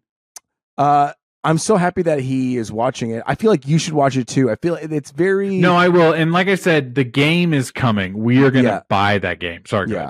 Yeah. We'll buy the game, watch the show, rewatch the first one. And I think what they're doing very clever is the first 4 episodes.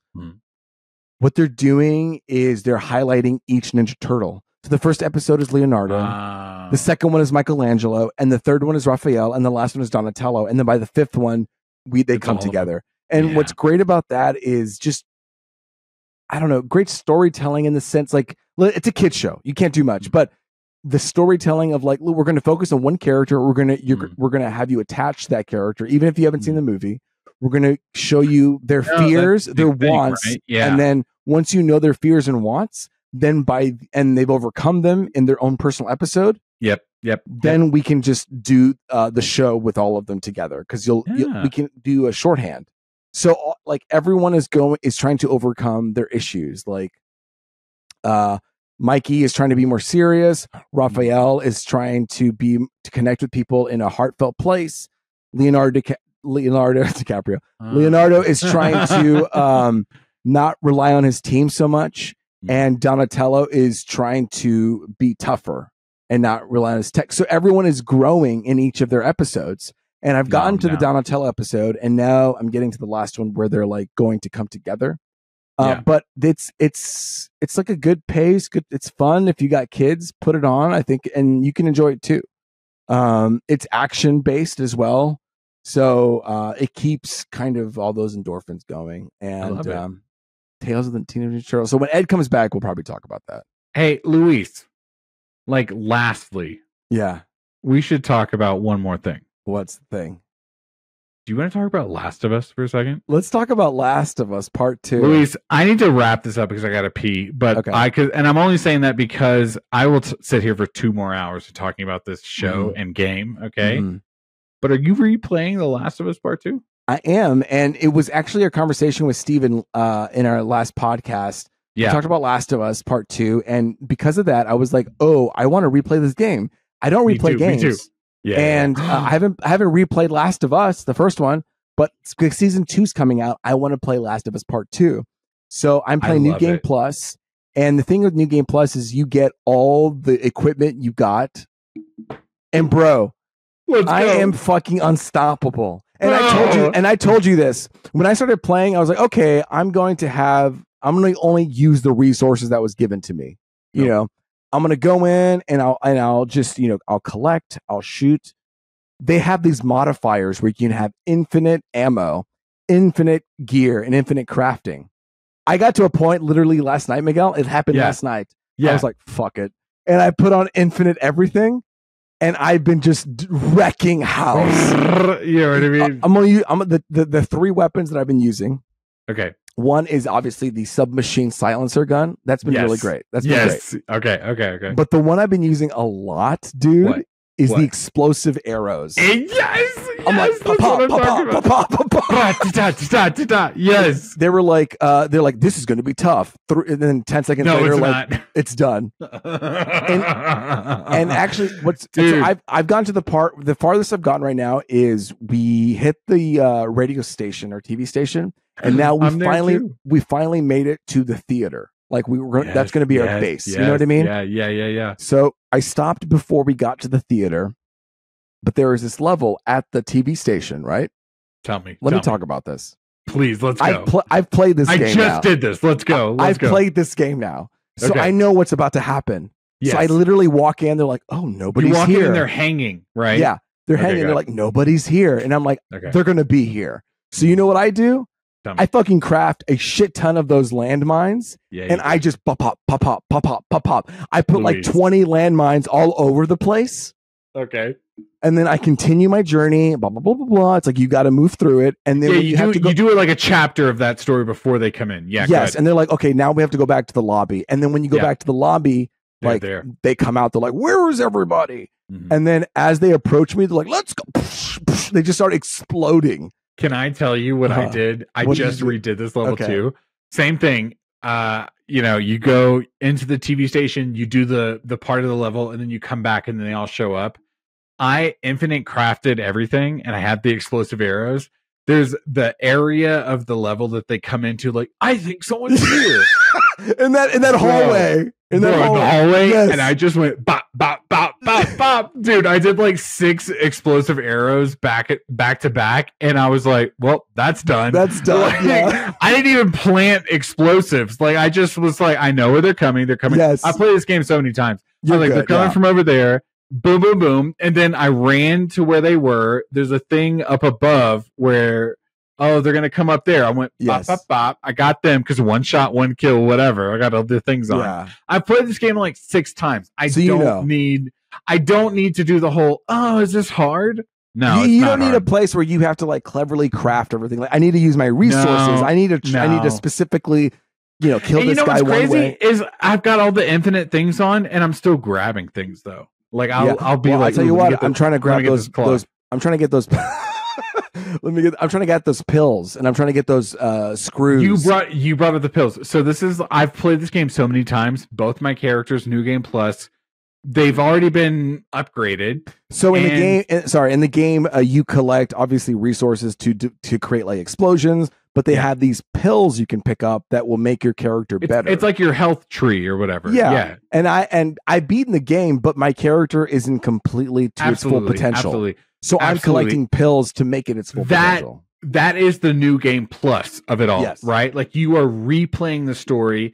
You are elevated, but there's still a little bit of a like, still room to grow. I need to grow. But I've played it so many times that they don't even put the pills in the game anymore. Like, they're like, oh, you're there. Okay, go ahead. Yeah. Like, you got it. I can't wait to replay where I'm not going to search for anything. I'm going to be like, pop, pop, pop, pop, pop. I told you, like, I was like, I'm walking through sections like, I don't really need to do this. Like, I just need to move the story on because I'm just trying to get prepared for the season. Yes, that's what I'm doing too. But I tell you what, I love this game. I hope you're still enjoying it. It feels like we're in the same place. I'm basically only in Ellie's story, and we're gonna move forward. And I just want to say real quick, I think my favorite part of that game is the second half. Is the second half, and that people hate the most.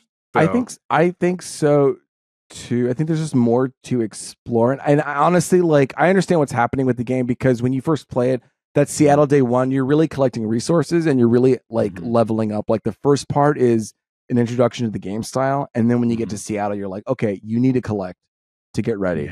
Because when when you face the what was it called, the thumpers, or what are they called, the stompers? I hated the name, whatever they called them. Why the fuck would you say it and fuck me up like this? Okay, hang on. They're like the new evil bad zombie guys. I hate them. Stop. Why I'm playing this game right now. It's Scars. No, not the scars. Those are people. I'm talking about the Infected. And they're like busters or blasters or some something dumbass like that. name. That's the one thing I hate. They're like they call them. I don't know. They make it lore wise. They explain it. Okay, no, they do. And fuck you. Okay. Infected bloppers. What do they call it? No, not bloaters, because bloaters is good. Bloaters is like the first version, and then they go like one more beyond after that. bloater. Yeah, whatever it's no called. Dude, I'll tell you this, man, I love this game. I love this story. I just cannot wait for the TV show to adapt it. Shamblers. What the fuck is a shambler? Okay. And because you've dealt with them and you get to deal with them multiple times. No, dude, this game rocks. I cannot wait. I'm like I said, I'm currently in the Ellie phase. They just got to the theater. She's about to do the whole like water level in the dude. That was building. A good level, the water level when I played. Man, what I loved about this game is, and I was trying not to say this too much with Steven last week, is they take the elements from that first game and they ratchet them up, which is the exact same thing the TV show did. Yeah, they took those elements and they made them their own. Some of the things that I'm looking forward to in this season of television is just how they adapt those water levels, and you know what I mean, like put these characters through this like new environment. My heart could be pumping on those water levels. You know what I mean? Like the other level is the because in Seattle, like there's a lot of meandering, and we spend a lot of time as a gamer going through those scenes. But that could be an episode. Worst? You think Seattle Day One's the worst, right? That's the worst one as far as adapting the storyline. Yeah, because I think you get through that as quickly as you can. The green level is really just like we need to like introduce a lot of things. It's not just like mechanics, but it's also a story. We're introducing characters. Like we're introducing Abby, Ellie, and what's it called, Joel. Like there's that pop. But also Dina, you know what I mean? Like Dina is also a really big character. So it's once they pass that gate in Seattle that's when the whole story really, now you're entered into the game. And that was also, I didn't want to say this, but it was also like integrating mechanics from Uncharted, because it's the same studio. So Uncharted 4 had come out. Uncharted 4 does a rope swing. It does a big open level in a tiny singular story type game. Like Last of Us, when they get to that Seattle Day One and they branch out into that big open green world, that's very Uncharted. You know what I mean? Yeah, Abby gets to explore a lot of like nuances, especially when she's on the top of the building, like those type of You're talking about Seattle Day One Part 2. Yeah. But what was I going to say? Yeah, shit. I was going to say the subway scene also, like that was also very like heart pumping, bro. When I'm going through, and even when I had my infinite ammo, I was like, damn, I had to be careful a little bit because the runners were coming in fast, and I had to be. Thing. I was like, pop. I did the same thing when I finally like enabled everything. I threw a rock, and then the humans and the zombies were all running at the same spot. And I was like, pop, got you.